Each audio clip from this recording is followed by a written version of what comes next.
ምንጊዜም ሚዲያ የዕለቱ ጉዳይ ከመጽሐፍት ገበታ ከአድማጮች መድረክ መስታወት የቅዳሜ ወጎችና የተወልደ እንግዳ መደበኛ ዝግጅቶቻችን ናቸው። 703 475 6309 ስልካችን ምንጊዜም media@gmail.com የኢሜል አድራሻችን ነው። ሰብስክራይብ በማድረግ ቤተሰብ ይሁኑ። ምንጊዜም ኢትዮጵያ። ሰላም ጤና ይስጥልኝ። የምንጊዜም ሚዲያ ቤተሰቦች ከመጽሐፍት ገበታ ዝግጅታችን ጀምሯል። በዛሬ የህዳር 23 2018 ዓ.ም ዝግጅታችን ሳምንት የጀመርነውን ሎስት ኢን ትራንዚሽን የተሰኘው መጽሐፍ ላይ ውይይቱን እንቀጥላለን። እንግዶቼ ራሱ ጸሐፊው በፍቃዱ ኃይሉ፣ ኢዮብ አምደ ኢየሱስና ኢያስፔር ተስፋዬ ናቸው። ርዕዮት ዓለሙ ፕሮግራሙን እየመራው አብሬያችሁ ዘልቃለሁ። እንድትከታተሉን እጋብዛለሁ። እንግዶቼ ሁላችሁንም በድጋሚ ግብዣዬን አክብራችሁ ስለተገኛችሁ እያመሰገንኩ በፍቄ ካንተ ጀምራለሁኝ። እንግዲህ በመጽሐፍ በተደጋጋሚ ከተጠቀሱ ስሞች መካከል አንዱ ያሁን የጠቅላይ ሚኒስትሩ አማካሪ አቶ ጌታቸው ረዳ ነው።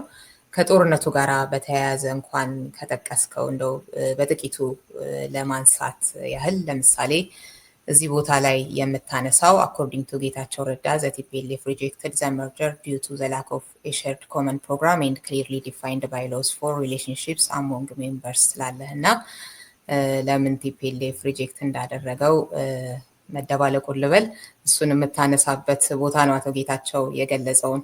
እዚህ ጋር ደግሞ የኤርትራን ሚና በጦርነቱ ውስጥ እንዴት አቶ ጌታቸው እንደገለጸው የምታነሳበት ክፍል አለ። ኦን ኖቬምበር 1 ጌታቸው ረዳ tweeted that the TPLF Central Committee had made historic decisions ብለ ምን ለማድረግ ነው ይሄ ታሪካዊ የሆነ ውሳኔ የሚለው ያው ኃይላቸውን ለማጠናከር ከአስመራም ከአዲስ አበባም የሚመጣውን ጥቃት ለመቋቋም አይነት ነገር መሆኑን እሱን ትገልጻለህ። እዚህ ጋም እንደገና አቶ ጌታቸው የሚነሳበት ቦታ አለ። On the following day, the TPLF launched at least 3 rockets targeting Asmara. Earlier that day, ጌታቸው ረዳ had threatened that TPLF would strike in response to the alleged involvement of Eritrean troops in the military aggression እያልክ ታነሳለህ።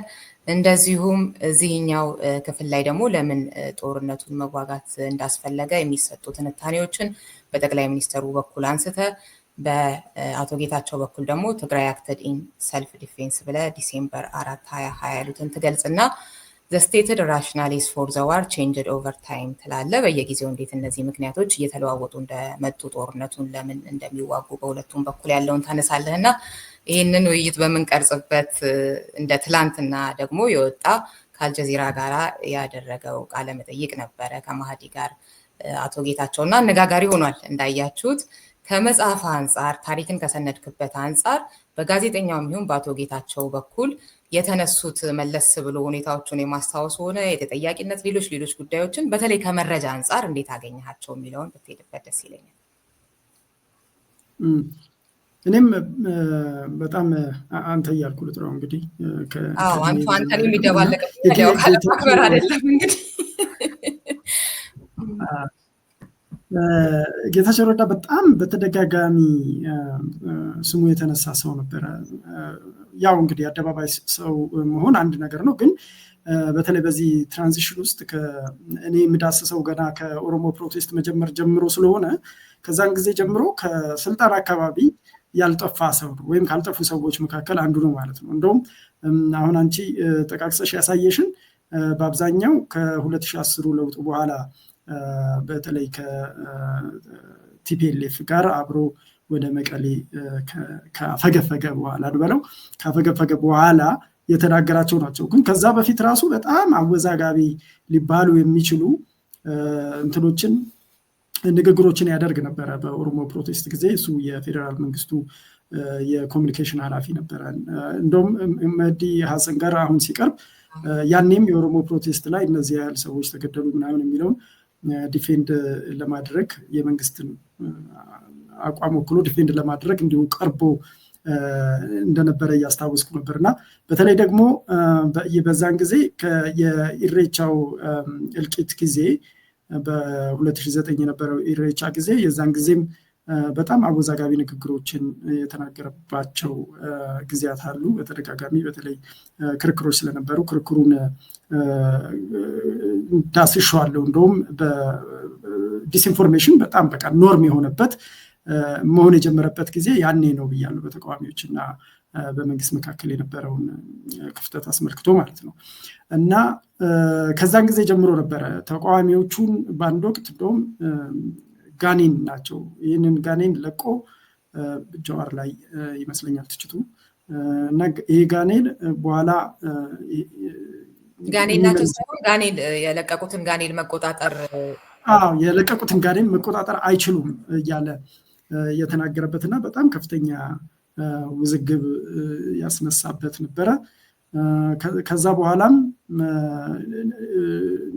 ይሄ ለውጡ ከመጣ በኋላ በተለይ ቲፒኤልኤፍ ከብልጽግና ጋር አልዋሃድም ሲል ያንን ጀስቲፋይ በማድረግ እንደሚመስለኝ ከሆነ ኢህአዴግ ውስጥም ህወሓት ውስጥም ብዙ እንደሱ ጥሩ ተናጋሪ የሆነ ሰው የለም፣ ወይም ደግሞ እሱ ሚዲያ ይወዳል፣ በተደጋጋሚ ይወጣል። ስለዚህ ለእንደዚህ አይነት ውዝግቦች ተጋላጭ ሆኖ ነው የከረመው። ድፍረቱ ሰሞኑን እያወራ ነበር በአንድ በኩል በቃ ጋዜጠኞችን፣ ምክንያቱም አሁን ባለስልጣኖቻችን ለጋዜጠኞች አልደረስም እያሉ ስለሆነ የሚያስቸግሩን፣ እሱ ግን ይወጣል። አንደኛ እንግሊዝኛም ስለሚችል ይመስለኛል ኢንተርናሽናል ሚዲያዎች ላይ የሚቀርበው ጥሩ እንግሊዝኛ ተናጋሪ ነው። ግን እንዲሁም ሎካል ሚዲያዎችም ላይ የማይጠፋ ውዝግቦች በሙሉ በኦሮሞ ፕሮቴስትም ከዛ በኋላ በኢህአዴግ መሰንጠቅ ብለው በህወሓትና የብልጽግና መወለድ መካከልም በነበረው ኮንትሮቨርሲ የጦርነቱ ጊዜም ጫካ ሆኖ የሚናገራቸው የነበሩ ነገሮች አሉ። እንዲሁ ጦርነት ለምሳሌ የኖርዘርን ኮማንዱ መጠቃትን በተመለከተ ምንም አታክ የተደረገ ነገር የለም እያለ የተናገረበት እንትን ነበረ። አፍተር ማናቸው እነ ሴኩ ቱሬ ምናምን ከተናገሩ በኋላ ራሱ እንደዛ ብሎ የሰጠው አስተያየት አለ መጽሐፍ ውስጥ፣ ያንን ሰንጄዋለሁ። እና በሚገርም ሁኔታ እንደዚህ አይነት አወዛጋቢ መድረኮች እና ጊዜዎች ላይ አይጠፋም። ባለፉት 10 ዓመት ጌታቸው የሌለበት የፖለቲካ ትዕይንት አልነበረም ማለት ይቻላል። እሺ፣ በጣም አመሰግናለሁ። እዮብ ደግሞ ወደ አንተ ሊሄድና እንዴት አገኘው? እስኪ ትንሽ የመጀመሪያ ዙር ላይ እንበልበት ብዬ ነው። እሺ፣ አመሰግናለሁኝ በድጋሚ ስለተገናኘን። የጌታቸው ነገር እንግዲህ በፍቄ እንዳለው በጣም አነጋጋሪ የሆነ ሰው ነው። ሁሌም ከእያንዳንዱ ከሚሰጣቸው ኢንተርቪው ጀርባ የራሱ ጥሏቸው የሚያልፈው የራሱ የሆኑ ምንድነው አነጋጋሪ የሆኑ ጉዳዮች አሉትና ዝም ብለን ስናስበው ኢቭን ትዝ ይለኛል የተቃውሞ ይሄ በተለይ ኦሮ አማራ የሚባለው ተቃውሞ በጣም ባየለበት የመጀመሪያው ሰሞን አካባቢ አይ ቲንክ ይሄ በጣም የሚታወቅበት የሆነ ንግግር አለው። ካልተሳትኩኝ ፋና ላይ መሰለኝ ቀርቦ የተናገረው እሳትና ጭድ የሆኑ የሚል ንግግር የተናገረበት ሁኔታ ነበር እና ያ በጣም የሚታወቅበት ለረጅም ጊዜ የተያዘበት አይ ቲንክ እዚህ መጽሐፍም ላይ ያለ የሄደበት ሁኔታ ነው ያለው እና ዝም ብዬ የታዘብኩት ነገር ምንድነው አንዱና የገረመኝ በጣምም ደግሞ ከመጽሐፉም ጋር የሄደልኝ ነገር ምንድነው ይሄ አይ ቲንክ ስናኮርፍም ይሁን ስንጣላ ወይም ደግሞ የሆነ ቅራኔ ውስጥ ስንገባ የምንናገረው ንግግርና ደግሞ ወይም ደግሞ ስንስማማ ስንፋቀር ደግሞ ያለን ይሄ ትርጉም የሌለው ምንድነው እውር የሆነ ፍቅር አይነት ነገር እንትናችን ምን ያህል እንደሚሄድ የምናይበት ነው እና ስለ ኢህአዴግ ሲናገር በነበረበት ጊዜ ለኢህአዴግ የነበረውን አመለካከት የሚናገርበት የሚገልጽበት የራሱ የሆኑ አገላለጾች አሉት። ከዛ በኋላ ደግሞ ኦንሊ ህወሓት ደግሞ ሲሆን ደግሞ ከህወሓት ጋር በተያይዞ ብልጽግናን በተለይ ደግሞ ጠቅላይ ሚኒስትሩን የሚገልጽባቸው ንግግሮች ነበሩት። አሁን ደግሞ ተመልሶ ከፕሪቶሪያ ስምምነት በኋላ ደግሞ ሲመጣ የምታገኘው ጌታቸው እንግዲህ ሌላ ጌታቸው ነው የምታገኘው። አንዳንዴ ይቻላል ብለሽ ትጠይቂያለሽ ማለት እንደዚህ አይነት ድፍረት ሊኖር የሚችለው እንዴት ነው ማለት ሁሉም ጋር ሁሉንም መስሎ ሁሉንም አይነት ባህሪ የሚያሳይ ማለት ነው። በጣም የፍቅር ሰው በቃ ሰውየውን ሲከበው ሲያሳስንት ሲለው በቃ ከሱ ሁሉ ሌላ ምናምን የለም እንድትያደርግሻል። አት ሴም ታይም ደግሞ ዞር ብሎ ጭራቅ አድርጎ ደግሞ ይስላል እና በጣም አነጋጋሪ የሆነ እንትን ነው እና የታዘብኩትኝ አንዱ ነገር እዚህ አልጀዚራ እንትን ላይ ቃለ መጠይቅ ላይ ያስፈልጉናል እንደዚህ አይነት ደፋር የሆኑ በቃላቸው የሚይዙ እና ወደ አደባባይ አውጥተው ምንድነው ማናቸው እነዚህ ሰዎች ምንድነው የተናገሩት ከዚህ በፊት እነዚህ ሰዎች ምንድነው ተጠያቂነታቸው ምን ያህል ድረስ ነው የሚለውን ነገር እንድናይ የሚያደርግ ሁኔታዎችን አይቼበታል በኢንተርቪው ማለት ነው እና ጌታቸው ኦፍኮርስ ብለዋል እሱ ራሱ በትግራይ ላይ በተደረጉት ነገሮች ሁሉ ኃላፊነት እንወስዳለሁ የሚል ሰው ነው። ይገባኛል። በዛ አንድ ነገር ትረጃዋለሽ። ሁለተኛ ደግሞ አትሊስት በተወሰነ ደረጃ ከትግራይ ጦርነት የተማረው አለ ብለሽ ልትወስጂ የምታያቸው ነገሮች አሉ። ምክንያቱም ከዚህ በኋላ ትግራይ ላይ ጦርነት መኖር የለበትም የሚል ሂደቶች አሉት። ነገር ግን አዘ ሴም ታይም የሚፈጥራቸውና የሚናገራቸውን ነገሮች ደግሞ ስታይ በጣም አስቸጋሪ አሁን እንዴት ተብሎ ሊገለጽ እንደሚችል እንትን የሆነ ሰው ነው እና ሁለቱንም የሚሆን ሰው ነው እና አንዳንዴ ያስቸግራል ምን ብለሽም ልትገልጪው እንደምትችይ ይሄንን ሰው እና ምናልባት ለዛ ይሆናል ቅድም ስታነሱት ነበር ልደቱ ምንድነው ደመመራር አይደለም አይነት ነገር እንደዛ ሊሆን ይችላል ማለት ማትከፊበት እስከ መጨረሻው ይሄ ሰውዬ ለጨክነሽ እንዳትሄጂ የሚያደርግሽ ነገር በተወሰነ ደረጃ ራሱን ለወጥ አድርጎ ኦኬ ጥፋተኛ ነኝ ብሎ የሚልባቸው ነገሮችን ደግሞ ስለምታገኝ ሊሆን ይችላል እንጂ በጣም አነጋጋሪ የሆነ ሰው ነው። ከመግለጫው ምንድነው ከኢንተርቪው የሚያየሁት እና የታዘብኩት አንዱ ነገር እሱ ነው። እንደው ካለንበት ውስብስብ ጥልቅ ችግርም አንጻር የሚታየን ነገር አለው ብዬ አስባለሁ አይደል? እሱ ያው በተለያየ ጊዜ የተናገረው የተለያየ ቃላት ወጥመድ ውስጥ ማስገባቱ እንዳለ ሆኖ ግን በቃ እንደዛ የሚጨንቅ አይነትም ነገር ውስጥ መሆናችንን ደግሞ የሆነ የሚያሳይም ነገር ያለው ይመስለኛል እና እያስ እስኪ ደግሞ አንተን በዚህ ጉዳይ ሀሳብህን ስጥና ወደ ሌላ አልፋለሁ። እሺ ቴንክ ዩ ዮት በርጋሚ ስለተገናኘን ደስ ብሎኛል። ሁለት ጌታቸውን በተመለከተ እንግዲህ ጌታቸው ረጅም ጊዜውን ያጠፋው አካዳሚ ውስጥ ነውና ከዛ ነው ወደ ፖለቲካ የመጣው። የሚታወቀው የነበረው መጀመሪያ ስለ ዴቨሎፕመንታል ስቴትስ በሚያቀነቅነው ሀሳብ ነበር። አይ ቲንክ በዛም ይመስለኛል ወደ ፓርቲው እንዲገባ ከዛም ወደ ስልጣን እንዲወጣ የተደረገው እዛ ላይ በነበሩት በሚያነሳቸው ሀሳቦች ይመስለኛል። አይ ቲንክ ጠንካራ ሀሳብ ያነሳ ነበር። እንደውም አንድ ቅርብ ጊዜ ቆይቷል በእርግጥ ከተደረገ አንድ ሌክቸር ሲሰጥ ስለ ልማታዊ መንግስት ምንነት አስፈላጊነት ወዘተረፈ ሌክቸር ሲሰጥ የሚያሳይ ቪዲዮ ቅርብ ጊዜ ተለቆ ነበር። ረጅም ጊዜ ሆኖታል በእርግጥ ከተቀረጸ እና የአንድ መለስ ዜናዊ ለሆነ የዴቨሎፕመንታል ስተዲስ ጋር የተያዘ የኦክስፎርድ ሃንድ ቡክ ላይ ኮንትሪቢዩት ያደረገው ቻፕተር አለ እና እዛ ቻፕተር ላይ የተጻፈው ነገር እና ጌታቸው ያቀረበው ነገር ላይ አይደንቲካል ነው። የትኛው እንደሚቀድም አላውቅም። ጌታቸው ያንን ጽሁፍ ቀድሞ አግኝቶ ምክንያቱም ጽሁፉ የተለቀቀው ቆይቶ ነው ቀድሞ አግኝቶ እንትን ብሎታል ወይም ደግሞ የእሱ ሀሳብ ነበር ኢኒሻሊ አይ ዶንት ኖ። ኤኒዌይስ ግን የምናውቀው የነበረው መጀመሪያ በዛ ነበረ። ከዛ በኋላ ነው ወደ ፖለቲካ የገባው እና አይ ቲንክ ሁለቱ እንትኖች ትንሽ ይጋጫሉ። እሱ ላይ ብቻ ሳይሆን ሌሎች ሰዎች ላይ ኢንቴሌክቹዋል እንትን በጣም የሚስባቸው ሰዎች የድርጅትን ፖለቲካ አንደርስታንድ የሚያደርጉበት መንገድ ትንሽ እንትን ይላል መሰለኝ ይከብዳቸዋል። ሴራውን ምናምን ይሄ የዕለት ተዕለት ኒቲግሪቲውን መስራት ቁጭ ብሎ ምናምን አባል መመልመል ሎቢ ማድረግ ለራስሽ የሆነ ደጋፊ በድርጅት ውስጥ ማዘጋጀት ምናምን እንዲህ የፖለቲካ ስራዎች የማደራጀት ስራዎች ምናምን የሚከብዳቸው ይመስለኛል። አይ ቲንክ ያንን በጌታቸው የፖለቲካ በተለይ ሪሰንት ፖለቲካ ታሪክ ውስጥ ያንን ይመስለኛል የምናስተውለው። ከዛ በተረፈ ኢንተርቪውን በተመለከተ እንደዚህ አይነት ኢንተርቪው ሴቲንግ እኔ ብዙ አይመቸኝም። አሁን ኦፍ ኮርስ ሃርድ ቶክ አስፈላጊ ነው፣ ሰዎች በደንብ መጠየቅ አለባቸው። ግን የፕሌቶ እና ሶቅራጠስ ናቸው ዲቤትን በማጥላላት የሚታወቁት እና ዲቤትን እንጠላለን የሚሉበት ምክንያት ብዙ ጊዜ እንደዚህ አይነት ዲቤት ለማሸነፍ ነው የሚደረገው፣ ለመረዳት ወይ እውነትን የመፈለግ ጉዳይ አይደለም። የመፈለግ ጉዳይ ሳይሆን የወርድ ትሪክም ሰርተሽ ቢሆን ኢንተራፕት አድርገሽም ቢሆን ዋቴቨር ለማሸነፍ ነው እና እንትኑን ያጣል፣ እንዳልሽ እውነት ፍለጋነቱን ያጣል።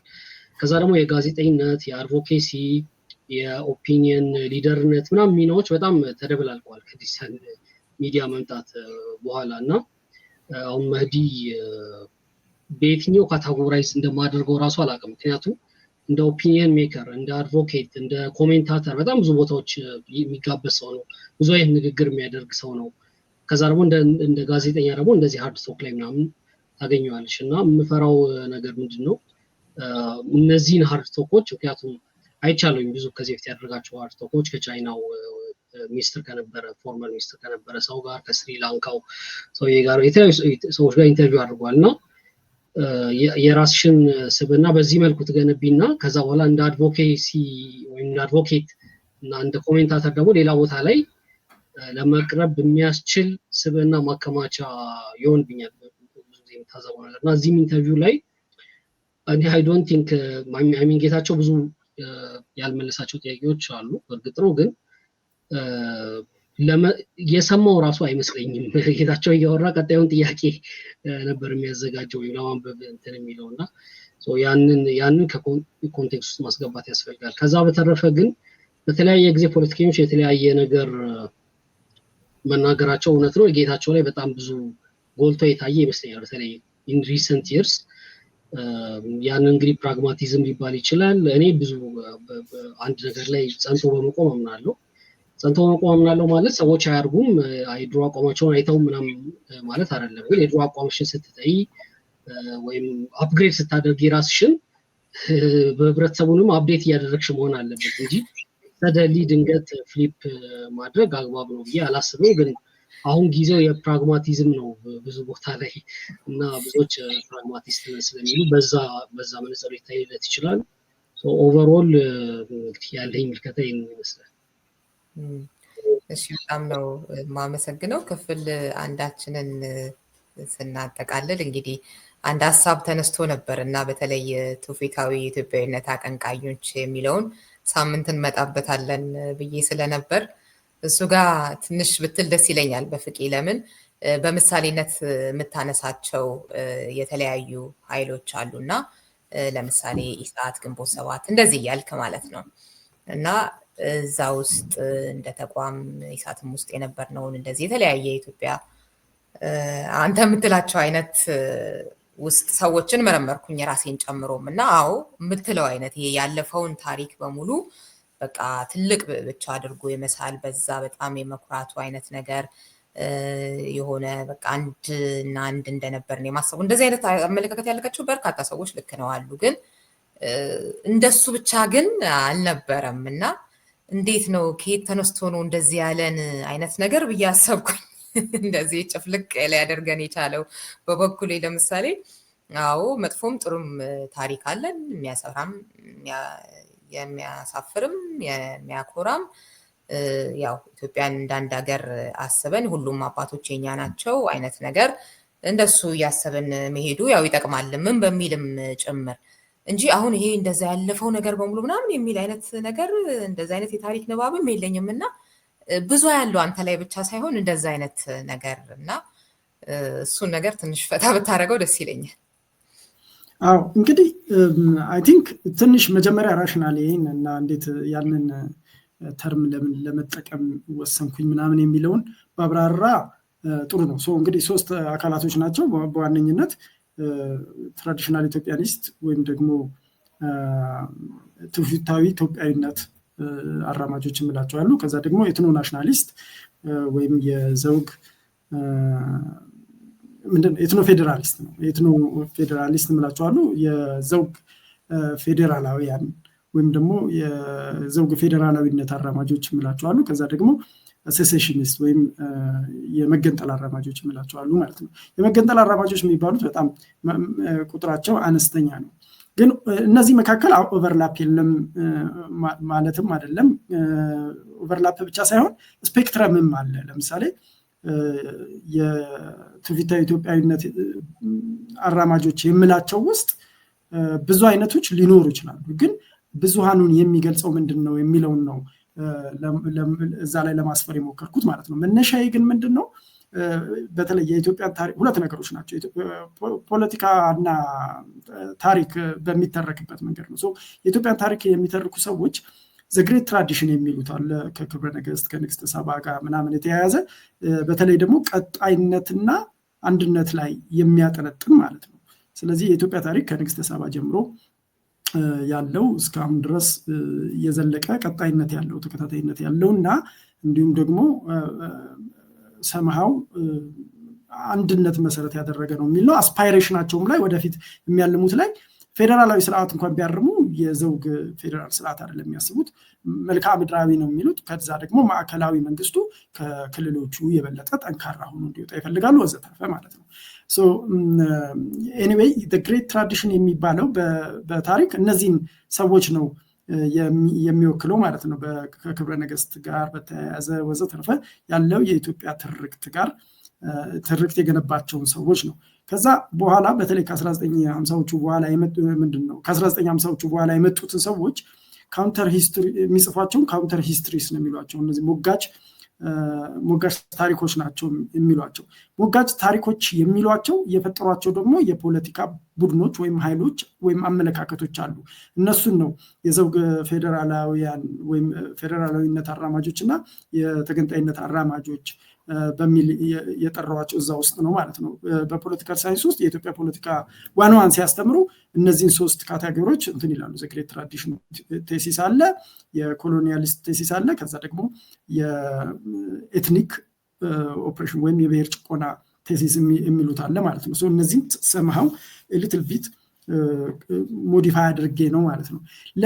ብዙዎቹ እኔ የትውፊታዊ ኢትዮጵያዊነት አራማጆች ናቸው የሚላቸው ሰዎች ራሳቸውን የኢትዮጵያዊነት አራማጅ ብለው ነው የሚጠሩት። ግን ያንኛው በተለይ በአማርኛው ኮንሰፕት ስንመጣ ትንሽ አወዛጋቢ ነው። ምክንያቱም ኢትዮጵያዊነት ዜግነትም ሊሆን ይችላል እና ሁልጊዜ ማጨቃጫቂ ነው እና እሱን ለማስወገድ መለየት ያለባቸው በትርክታቸው በሚከተሉት ትርክት መሰረት የትውፊታዊ ኢትዮጵያዊነት የሚል ሱፐርላቲቭስ ቢጨመርበት ነው ብዬ ነው። እና ስለዚህ ሲገልጽ እዚህ ግሩፕ ውስጥ ብዙ ስፔክትረም ውስጥ ያሉ ቢኖሩም ግን በዋነኝነት ባለፈው ታሪክ የሚኮሩ እና በቀጣይነቱ እንትን የሚሉ ናቸው። ለብሔሮች ኦቶኖሚ እምብዛም ቦታ የማይሰጡ ናቸው። ከጊዜ ወደ ጊዜ እየተቀያየረና ራሱ ኢቮልቭ እያደረገ ነው የመጣው። የዘውግ ምንድነው ብሔርተኝነትንም ይሁን ፌዴራል ስርዓቱን በጣም የሚቃወሙ በመረረ ሁኔታ የሚቃወሙ ናቸው። እነዚህ አካላቶች ሚዲያም አግኝተዋል። በተለይ ደግሞ ከ2010 በኋላ በፈረንጆቹ ሚዲያም አግኝተዋል። ኢሳት የትውፊታዊ ኢትዮጵያዊነት ትርክቶች አራማጅ ነው ብዬ ነው እንትን ያልኩት። እንደውም በኋላ ላይ ይሄ ለውጡ የመጣ ጊዜ የተለያየ አቋም ማራመድ ጀመሩ የኢሳት ሜምበር የነበሩና ለመበታተን ተዳረገ ነው ብሎ ኢሳት እንዳለ አለ አንቺም የምታውቂው ነሽ። እና እንደውም እዛ ላይ ስጠቅሰው አንዳንዶቹ የመጣውን የሪፎርም ቲሙን አለ አይደል ያለምንም መግደርደር የተቀበሉ ናቸው። አንዳንዶቹ ደግሞ ምናምን ያሉ ናቸው። አንቺም እዛ ውስጥ ትጨመሪያለሽ we have to መጠየቅ መቀጠል አለብን ምናምን የሚሉ ናቸው። ሌሎቹ ደግሞ አማራ ብሔርተኝነትን ኢንዶርስ አድርገው ነው። አማሮች ወይም የአማራ ተወላጆች ብዙዎቹ የትውፊታዊ ኢትዮጵያዊነት አራማጆች ነበሩ። ከዛ ውስጥ አሁን ተገንጥለው ሲወጡ ነው ልዩነቱ ራሱ በደንብ እንትን እያለ ያለው ማለት ነው። እና የግንቦት 7ም ይሁን ኢሳት ከፍተኛ ቻሌንጅ የገጠመው በእነሱ ተገንጥሎ መውጣትና አዲስ ማንነት ማፍራት ነው። ግን ለምሳሌ የአማራ ብሔርተኞችን ጉዳይ ሳወራ እነሱ የዘውግ ብሔርተኞች ቢሆኑም ቅሉ የዘውግ ፌዴራላዊነት ትርክትን ግን አይከተሉም። ምክንያቱም ትርክታቸው በተለይ ካለፈው ስርዓት ጋር ባላቸው ግንኙነትና የዘውግ ፌዴራሊዝሙ ደግሞ እኛን ታርጌት ነው ያደረገን ብለው ስለሚያስቡ የትርክት አንድነት የላቸውም ከዘውግ ፌዴራላዊነት አራማጆቹ ጋር የሚል ነገር ነው ያራመድኩት። አይ ሆፕ ዚስ ክላሪፋይስ ወይም ኢሜጅ ይሰጣል ብዬ አስባለሁ ለአድማጭም እናንተ ስላነበባችሁት። ግን ሌሎች ጥያቄዎች ካሉ እንግዲህ ልመልሳቸው የምችላቸው ከሆነ እሞክራለሁኝ መልስ መስጠት። ግን እናንተም ሪፍሌክት አድርጉባቸው ያላችሁን ክሪቲክስ። እሺ እያስም ዮባም ወደ ሌላ ከመሄዳችን በፊት ምናልባት እዚህ ላይ የምትጠይቁትም ሆነ የምትጨምሩት ነገር ካለ ይቻላል። የተለየ የመጨመረው ነገር ሳይሆን አይ ቲንክ መጽሐፉም ላይ ግልጽ አድርጎታል ማን ምን እንደሆነ እንዴት እንዳያያዘውም የሚናገራቸው ነገሮች አሉ። አንዱ እንደውም በተሻለ የገለጠበት የሚመስለኝ አርበኞች ግንቦት 7 ካልተሳትኩኝ ህዝብ በወቅቱ በነበረበት ወደ አዲስ አበባ ሲገባና በነጋታው ነው ይመስለኛል ወይም ሁለት ቀን በኋላ ደግሞ ኃይሎች ደግሞ ሲገቡ ያሳዩት ምንድን የነበረውን ነገር እነሱንም የገለጻቸው በዛው በተመሳሳይ ተርም ነው እና የኦነግን ኃይል የኢትኖ ፌዴራሊስት የሚለው ተርም ነው ያስቀምጣቸው። አርበኞች ግንቦት ደግሞ ሞር ሰፖርቲንግ የሚያደርጉት ደግሞ ትራዲሽናል ኢትዮጵያ በሚባለው ምንድነው አካሄድን ያስቀመጣቸው እና ሙሉ ለሙሉ የተቀመጠ ግልጽ ይመስለኛል እዚህኛው ላይ ያለው ነገር እና ምናልባት ሞር ቢጠራ ብዬ ማስበው ምንድነው ለእኔም ሳይሆን ለብዙዎችም እንዲጠራ የሚለው ነገር ይሄ አይደለም ወይ ማለት አንድም ቦታ ላይ አይ ቲንክ ካልተሳትኩኝ ገጽ 203 ላይ ይመስለኛል የነዚህ የሁለቱ መጋባት አይደለም ወይ ችግር የፈጠረው ካልተሳትኩኝ የምትለው እዛ ቦታ ላይ ለምሳሌ ትራዲሽናል ኢትዮጵያ እና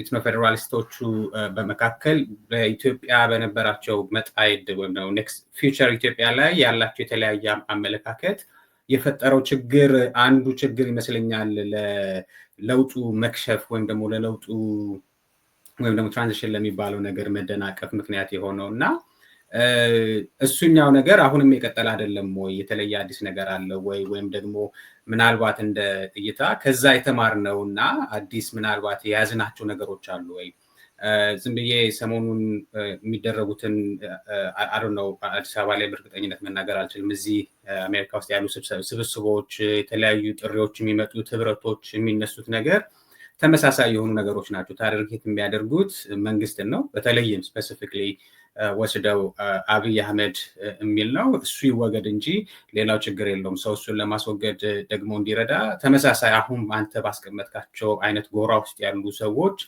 አይነት ነው ህብረት የሚፈጥሩት በዛ ወቅት ላይ የነበሩት ለምሳሌ ነጃዋርን ማንሳት ትችላለህ በዚህኛው ዛይድ ደግሞ ልደቱንም ማንሳት ትችላለህ እና ዝም ብለው ስታየው ተመሳሳይ የሆነ ነገር ነው እየተሰራ ያለው እና በቃ እንቀናጅ እንሰባሰብ ህብረት እናድርግ እንደን ሌሎችን ጥያቄዎች ነገ ከነገ ወዲያ እንፈታቸዋለን የሚል አካሄድ ነው ያለው እና ዝም ብዬ ሳስብ ሙሉ መጽሐፉን አንብቤ ስጨርስ የተረዳሁት ነገር ሪሊ ሰምቲንግ ተምረናል ወይ ነገ ምናልባት እንዳልከው አራተኛ ወይም ደግሞ ሌላ ለውጥ የሚባል ነገር ቢመጣ በኢትዮጵያ ውስጥ ከትላንትናዎቻችን ተምረን ከውድቀቶቻችን አይተን እነዚህን ነገሮች ማረምና ማስተካከል እንችላለን ብለን የተማርነውና የተረዳነው ነገር አለ ወይ ብዬ ሳስብ እኔ አይታየኝም እስካሁን በማየው ደረጃ የሚታይ ነገር ያለ አይመስለኝም ግን እስቲ ምንድነው አንተ የታዘብከው ይህንን መጽሐፍ ስትጽፍ ወይም ደግሞ ስታዘጋጅ የታየ ነገር አለ ወይ አዲስ ምናልባት ነገ ከነገ ወዲያ ለውጥ ቢመጣ የተሻለ ነገር ይዘው ሊመጡ ይችላሉ ብለን የምታስባቸው ነገሮች አሉ ወይ ከነዚህ ውጪ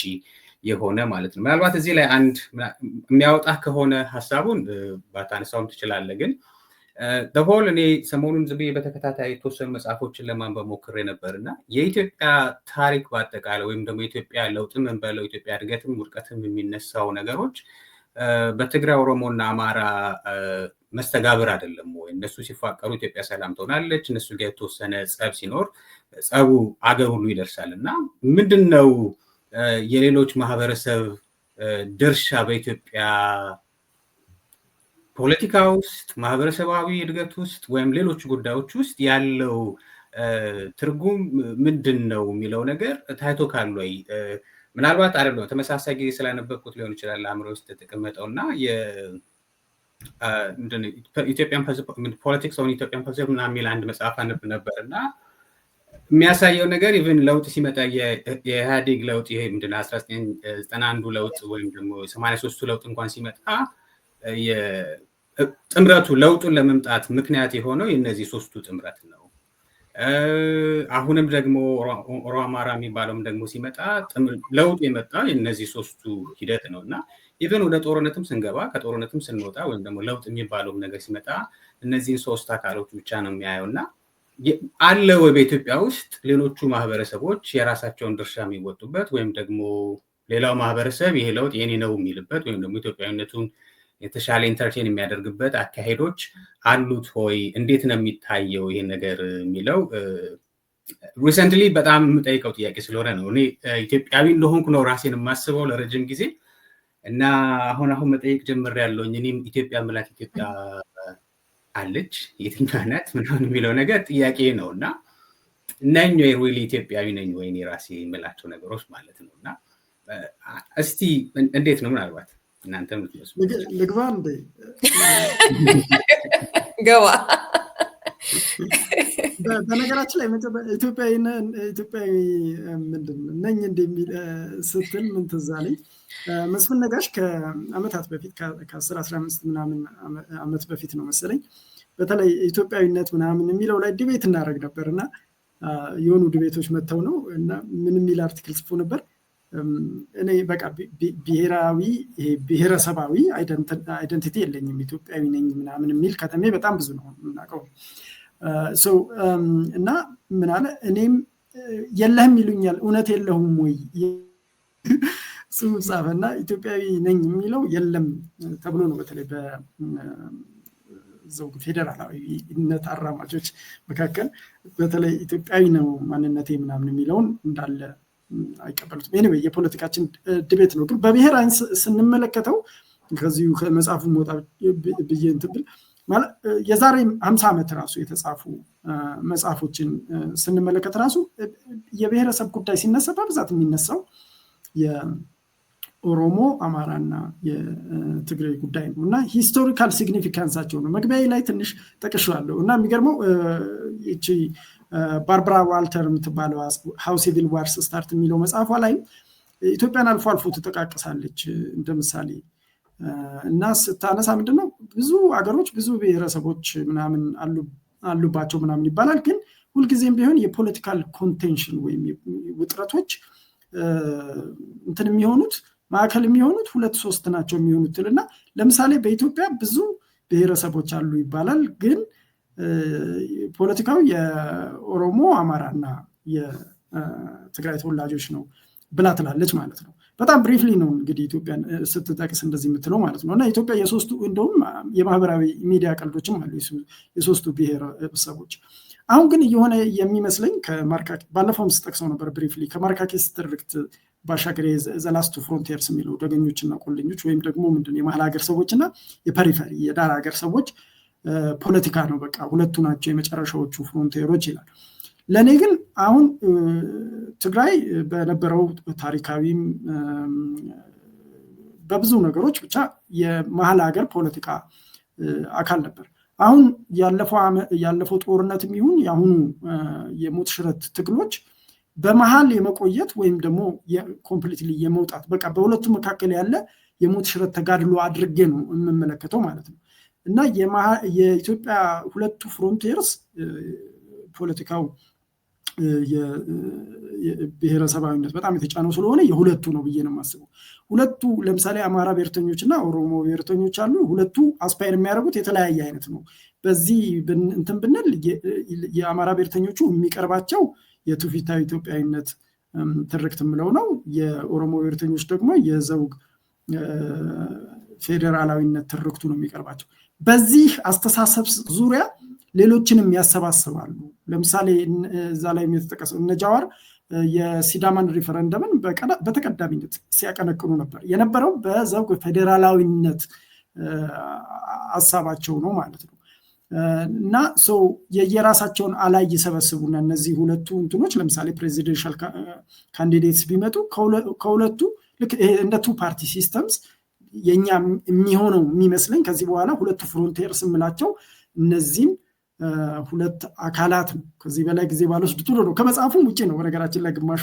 ይሄን እያልኩ ያለሁት ያስፔድም ሪዮትም የየራሳቸው ሰፊ ሐሳብ እንደሚኖራቸው አልጠራጠርም እሺ ወደ ያስ እንሂድና ያው አንዳንዴ ብንወጣ የሚጠበቅ ይሆናል ከመጽሐፉ ብዙም ማራቅንም ብዬ አስባለሁ ምክንያቱም ታሪካዊ ዳራ ታነሳለህ አይደለ ክፍል 1 ላይ ስለዚህ እንደዚህ አይነቶቹ ነገሮች ይነሳሉና ያስም እንድትጨምርበት ከዚህ ጋር በተያያዘ መጨመር የምትፈልገው ነገር ካለ እዛ ጋር የሚያነሳው በተለይ ሀብታም አለባቸውን ጠቅሶ ይመስለኛል ሚኒሊክ ሀገረ መንግስት መፍጠራቸው ሳይሆን ታላቁ ተቃርኖ የከሸፈ የሀገረ መንግስት ምስረታ ሙከራን ተከትሎ የመጣው ስብስብ ሁኔታ እንደዚህ እያለ የሚያነሳዋልና አሁን ከተነሳው ጋርም የሚሄድ ስለሚመስለኝ ነው ወደዚህ የመጣሁት እሱ ላይ ሐሳብ ታካፍለናለ ይሄንን ብዙ ቆየንበት እንለፈውና ሌላ ነገር ካልክ ደግሞ ደስ ያለህን ክፍልም ማንሳት እንችላለን እያስ ችግር የለውም። በጣም ባጭሩ ማንሳት እችላለሁ።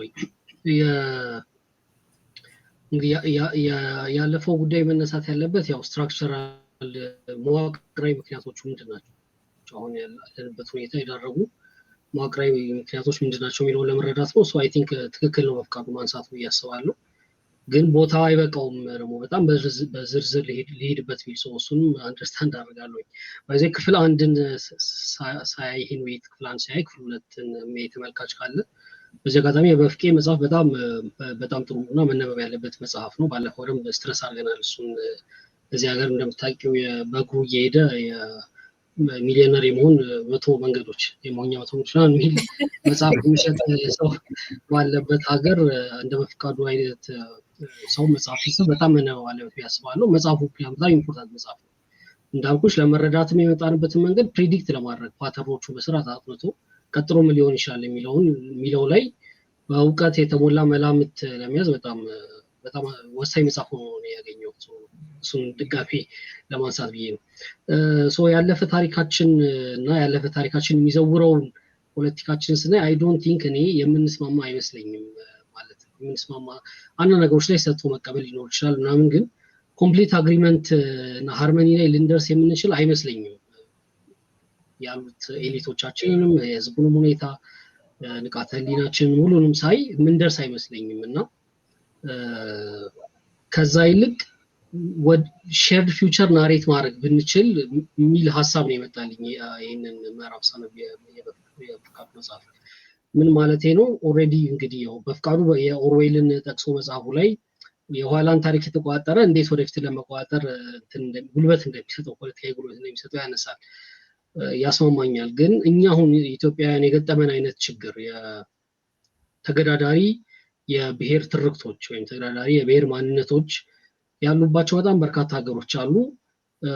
ሰምሃው እንደኛ በጦርነት ውስጥ እየኖሩ አይደለም፣ የሚፈቱበት መንገድ አግኝተዋል። በጣም እኛ ኤሴንሻሊስት ነን። አሁን ሪዮት ካንቺ ጋር ከዚህ በፊት ስናወራ አንስቼው ከሆነ አላውቅም፣ ግን ለምሳሌ ብሔራዊ መዝሙራቸው ግጥም የሌላቸው ሀገራት አሉ። ለምሳሌ ስፔን ብሔራዊ መዝሙሯ ግጥም የለውም፣ ሊሪክስ የለውም። በቃ ክላሲካል ብቻ ነው፣ ይስማሙ ስላልቻሉ ማለት ነው። እየኖሩ ነው፣ በሰላም እየኖሩ ነው። እንግዲህ ካደጉት ሀገሮች ውስጥ አንዷ ናት ስፔን። ባንዲራ የሌላቸው ሀገራት አሉ። ባይዘው በባንዲራ ይስማሙ ስላልቻሉ ምንድን ያደረጉት የሀገሩን ካርታውን ቅርጽ ቀጥታ የሆነ ነጭ መደብ ላይ ብቻ ለጥፈው የሚኖሩ ሀገሮች አሉ። አንዳንዴ ሙጭጭ አድርገን የምንይዘው ነገር የምንኖረው በሙሉ ባለፈ ታሪካችን ላይ ሲሆን ይመስለኛል እና ሁሉም የበለጸገ ሀገር ውስጥ መኖር ይፈልጋል ብዬ አስባለሁ። ሁሉም ኢትዮጵያዊ ወደፊታችንን እንዴት ነው በበለጸገች ሀገር ውስጥ በትልቅ ሀገር ውስጥ የተደላደለ ኑሮ በቀን 3 እየበላን ስለ ኦቤሲቲ ምናምን ምክር እየተሰጠን ይሄንን አትብሉ እንዳትወፍሩ ምናምን እየተባልን የምንኖርበት ሀገር መመስረት የምንችለው እንዴት ነው በሚል ዲስከሽናችን ሁሉ ወደዛ ሽፍት ቢያደርግ ሜቢ እሱ ላይ ልንስማማ እንችላለን ብዬ አስባለሁኝ። እሱን ለማለት ነው። ከዛ በተረፈ ስለ ኮር ፔሪፌሪ ያነሳው ነገር በፍቄ መጽሐፉ መግቢያ ላይ እንዳለው ጠቅሶታል። አይ ቲንክ ችግር ፈጣሪዎቹ እነዚህ 3ቱ ብሔሮች ሆነው ሳይሆን በዳር ሀገር ላይ የሚፈጠረው ችግር በቂ የሚዲያ እንዲሁም የሶሻል ዲስከሽን እድል ስለማያገኝ ይመስለኛል። ለምን እንደዚህ አሁን ትግራይ፣ አማራ ሰማው ሂስቶሪክ ኮር ናቸው ለኢትዮጵያ። አማራ በከፊል ጂኦግራፊካል ኮርም ነው። ኦሮሚያን ካየሽ ጂኦግራፊካል ኮር ናት። ስለዚህ ማተር ያደርጋል እዛ አካባቢ የሚነሱ ነገሮች ለመሀል ሀገር ሰው። ሰሞኑን ከአንድ ሰው ጋር እያወራሁ ነበር እና የኦኤል እንቅስቃሴ እንዴት ታያለህ ኦሮሚያ ላይ ምናምን፣ ብዙ ፋቲግ አለ ምናምን መጽሐፉም ላይ ጠቅሰዋል። ፍቄ አጋጣሚ ይሄ ጉዳይ ግን በጣም ዲተርሚነንት የሚያደርገው ለእኔ ለምንድነው አሁን ጂኦግራፊካል ኮር ስለሆነች ኦሮሚያ ለምሳሌ 70% የኢትዮጵያ ኤፍዲአይ ፎሪን ዳይሬክት ኢንቨስትመንት ላይ የሚሰሩ ከውጭ ኢንቨስተሮች 70% የሚገኘው ኦሮሚያ ክልል ውስጥ ነው። ስለዚህ ኦሮሚያ በኮንፍሊክት ውስጥ በሆነች ቁጥር በጣም ብዙ የፎሪን ከረንሲ እጥረት ይገጥመዋል ፌደራል መንግስት። ስለዚህ ማተር ያደርጋል። ዞሮ ለመሀል ሀገር ሰው በጣም ማተር የሚያደርግ ስለሆነ ይመስለኛል እና ከመሀል ሀገርነታቸው የተነሳ ይመስለኛል እንጂ ዳር ሀገር ላይ ችግር ሳይኖር ቀርቶ በተለይ ከብሔር እና ከማን ነገር የተያዘ ችግር ሳይኖር ቀርቶ አይመስለኝም። አሁን የሶማሌ ጉዳይ በጣም ረጅም ዘመን እንትን ነው። ኢትዮጵያ ሁለት ጦርነትን ከጎረቤቶቿ ጋር የገጠመችው አንዱ ከሶማሊያ ጋር ነው። ግን ጦርነቱ የጀመረው እንደምታየው የኢትዮጵያ ሶማሌ ሪጅን ውስጥ ነው። ስቲል እንደውም በፊት የጠቀሰው ማርካኪስ መልቲናሽናል ፌዴራሊዝም ለኢትዮጵያ ጥሩ ነገር ነው፣ ግን ኢምፕሊመንት ከተደረገ ዲሞክራቲክሊ እና ፉሊ ኢምፕሊመንት ከተደረገ ሶማሌ ክልል መገንጠሉ አይቀርም ይላል። ስቲል ያለ ችግር ነው ለማለት ነው። እሱ እንደ ሪማርክ ለመስጠት ነው። አይ ቲንክ ሌላ በዚህ ጉዳይ ላይ የቀረ አንድ ነገር ብቻ አልጨምር። ባለፈው ታሪካችን አንስማማም ስል እንግዲህ ባለፈው ታሪካችን ሼፕ ያደረጋቸው የፖለቲካ ተዋናዮች አሉ ኢትዮጵያ ውስጥ። እነዚህ ነገሮች ሚውቹዋሊ ሪኢንፎርሲንግ ናቸው። አንዱ በጠነከረ ቁጥር ሌላኛው ይጠነክራል። ሰርፕራይዚንግሊ አንዱ ሲጠነክር አንዱ ቢዳከም ኖሮ ወደ አንዱ አድልተን በቃ እንጨርሰው ነበር ጉዳዩን። ግን አንዱ ሲጠናከር አንዱ ተመልሶ የሚጠናከር ነገር ነው። ስለዚህ እኔ ሁለቱንም ማዳከም የተሻለ ይመስለኛል። ለምንድነው እንደዚህ ነው? አንድ ሲምቦሊክ ስቴት የሚል መጽሐፍ አለ ካርሎስ ባስታይንባስ የጻፈው። ምን ይላል? ስለ ብዙ የሚያወራው ስለ ካናዳ ነው። አሁን ካናዳ ላይ የዋይት የእንግሊሾቹ ያው እነሱ ናቸው ማጆሪቲ። የነሱ ፖለቲካል ሪቶሪክ እየጠነከረ በመጣ ቁጥር የፍሬንቾቹ የኩቤኮቹ የመገንጠል ፍላጎት እየጠነከረ ይመጣል። የኩቤኮቹ ዲማንድ በበዛ ቁጥር እንገንጠልም ሆነ እንደዚህ ይደረግልን የካናዳ ፌደራል ስቴት ይሄን ያርግልን የሚለው ዲማንድ በጨመረ ቁጥር እነዚህ ደግሞ አላበዙትም እንዴ ይሄ ሁሉ ተደርጎላቸው አሁንም ይጠይቃሉ እንዴ ብለው ድጋሜ እነሱም ይጨምራሉ ጥያቄያቸው። ስለዚህ ሁልጊዜ ሚውቹዋሊ ሪኢንፎርሲንግ ናቸው እንደዚህ አይነት ነገሮች እና አይ ቲንክ ሁለቱም እናዳክምበት መንገድ ቢገኝ የተሻለ ይመስለኛል ማለት ነው። አረዘምኩት። አይ ቆንጆ ነው። ሁለቱንም ማዳከም ሌላ ጊዜ ወይ እንመለስበታለን እንጂ ኢንተረስቲንግ የሆነ ሀሳብ ነው። የሚበዙት ሰዎችስ በተለይ ደግሞ የፖለቲካ ተዋንያን ሁለቱም ውስጥ አይደሉም ወይ ፈቃደኛ ናቸው ለመዳከም ወይ ከሚለው ጀምሮ አዳካሚው ከየት ይመጣል ከሚለው ጀምሮ እንወያይበታለን። እንግዲህ በእኔ ብቻ እንዳይሆን ደግሞ አንዳንድ ዙር ለእናንተ ሰጣችኋለሁኝ። ይሄኛውን ክፍል ላይ እንወያይበት የምትሉትን እየመረጣችሁ እንወያይበታለን። በፍቄ ወደ አንተ ልሂድ። አይ ዶንት ኖ እንግዲህ ምናልባት ክፍል በክፍል ከሄድንበት ነው ይህንን ፍሬምወርክ ያወጣሁት በተለይ ትውፊታዊ ኢትዮጵያዊነትና የዘውግ ፌዴራላዊነት ወዘተርፈ የሚሉትን በዛ ለማየት ነው። በዛ ከሄድን ምናልባት ቀጥሎ የሚመጣው እንትን ነው የተዛቡ መረጃዎች ነው። ዲስኢንፎርሜሽን ምን ያህል ሮል ተጫውቷል በዚህ ትራንዚሽን መውደቅ ላይ ወይም መክሸፍ ላይ የሚለው አይ ቲንክ ኢንተረስቲንግ ቶፒክ ይመስለኛል። ኢንተርቴን ራሱ ማድረግ አለብን። ምክንያቱም የሚዲያ ላንድስኬፕ እና በተለይ ደግሞ የሶሻል ሚዲያ ፓወር መግነን ማለት ነው እና በቅርብ ጊዜ እንደውም አይ ዶንት ኖ አክቹዋሊ ሰቨራል መንዝስ ሴጎ ነው ከያስጴድም ጋር እያወራ ነበር። ሹምሽረት የሚደረገው ራሱ በሶሻል ሚዲያ ነው። አንድ ሰው እንዲሾም ሲፈለግ ካምፔን ይደረጋል። ያንን ያዩ ደግሞ የመሾም ስልጣን ያላቸው ሰዎች ይሾማሉ ማለት ነው ወዘተርፈ እየተባባልን ነበር ከዚህ በፊት።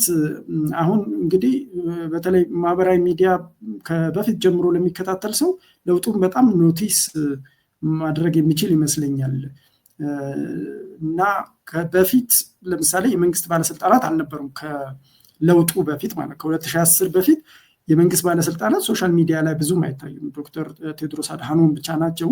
እሳቸውም ተገምግመው እንደነበረ አንድ ፎርቹን ጋዜጣ ላይ ተጽፎ ነበር። እሱ ራሱ ሳይት አድርጌዋለሁ። ፖፑሊዝም ተብሎ ነበር የሚታሰበው ማለት ነው። በኋላ ላይ ግን አሁን ኦልሞስት ሁሉም የመንግስት ባለስልጣናቶች አሉ ማለት ይቻላል። እንደውም ግዴታ ሁሉ አለባቸው፣ በየጊዜው መጻፍ አለባቸው፣ ፖለቲካዊ ኦፒኒዮኖቻቸውን ሪፍሌክት ማድረግ አለባቸው እና የሚገርመው ልክ ለውጡ በመጣበት ሰዓት ላይ በጣም ፖፑላር የነበረው ጃዋር መሐመድ ስለነበረ በኢትዮጵያ የፌስቡክ ሰርክል ውስጥ ለምሳሌ ከፍተኛ ተከታይ የነበረው ጃዋር መሐመድ ነበረ።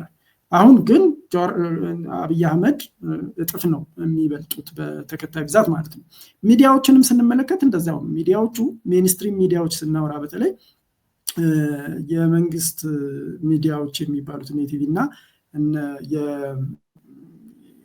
የመንግስት ደጋፊ የሆኑት ወይም የፓርቲ የሆኑት እነ ፋና የመሳሰሉት በዩቱብም ላይ ይሁን በፌስቡክ ላይ ያላቸው ተከታይ ብዛት ከየትኛውም ሜንስትሪም ሚዲያ የሚበልጥ ነው። በጣም ከፍተኛ ተከታይ አፍርተዋል። በጣም በከፍተኛ ሁኔታ ነው ዩቲላይዝ እያደረጉ ያሉት የመንግስት ቢሮዎችም እስከ ወረዳ ድረስ።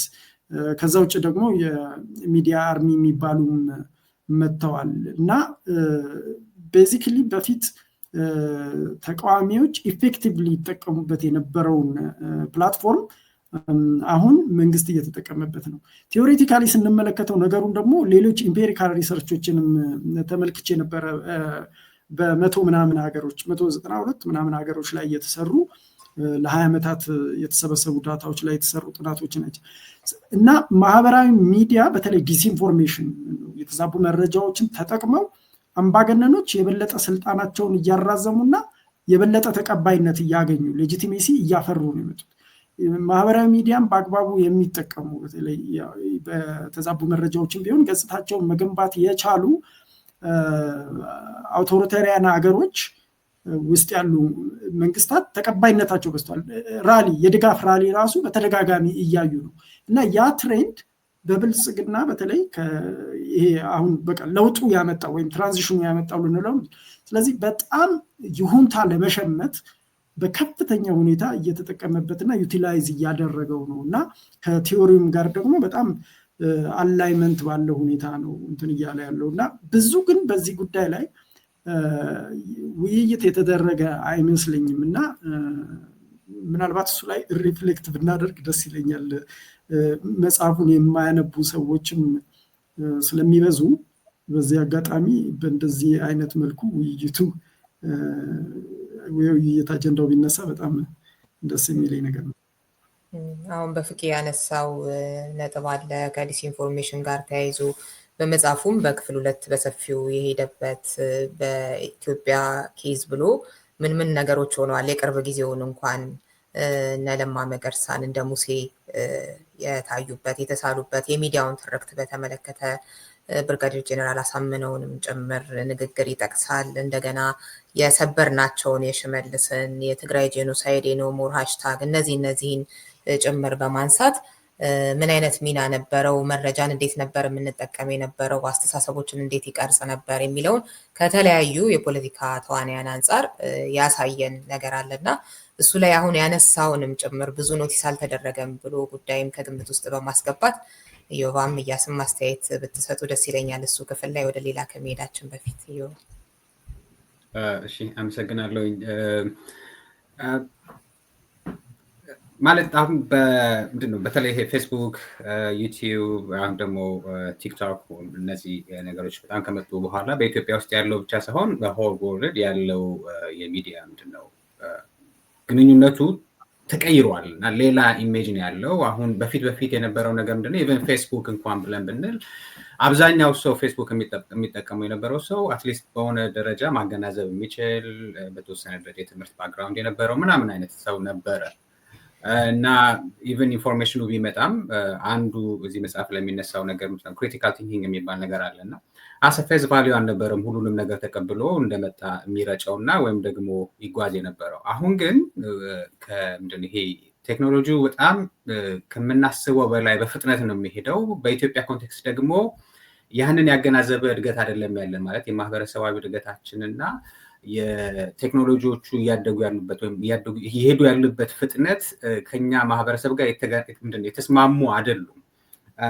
ትዝ ይለኛል አንድ ወቅት ላይ እንደዚህ ምንድነው የቪዲዮ ትሬኒንግ አንድ ሰው ሲሰጠን አስታውሳለሁኝ እና የፎቶ ካሜራዎችን ደረጃዎች ይናገር ነበር እና ኢትዮጵያ ውስጥ የነበረ የፎቶ ካሜራ እቺ ቦክሷ ነበረች አለና ኦል ኦፍ ሰደን ይሄ ዲጂታል ካሜራዎች መጥተዋል እና ፒክቸር ማንሳት ይቻላል። ነገር ግን የሚነሳው ፒክቸር ይሄ የንትን አይደለም። ይሄ ከዚህ በፊት ይደረግ የነበረውን ጥንቃቄ ተደርጎ አይደለም የሚሰራው እና ሞር ምንድነው እውቀቱ ኖሮት ካሜራው እንዴት ነው የምጠቀመው የሚለው ነገር ኖሮት አይደለም የሚሰራው። ቴክኖሎጂ ሲመጣ ሁሉንም ነገር ነው ሺፍት ያደረገበት እና አዲስ የሆነ ነገር ነው የፈጠረበት። የማያውቀውን ግን በቃ እጁ ላይ ስላለ ብቻ የተገኘውን ነገር ሁሉ እንዲጠቀም ነው ያደረገው።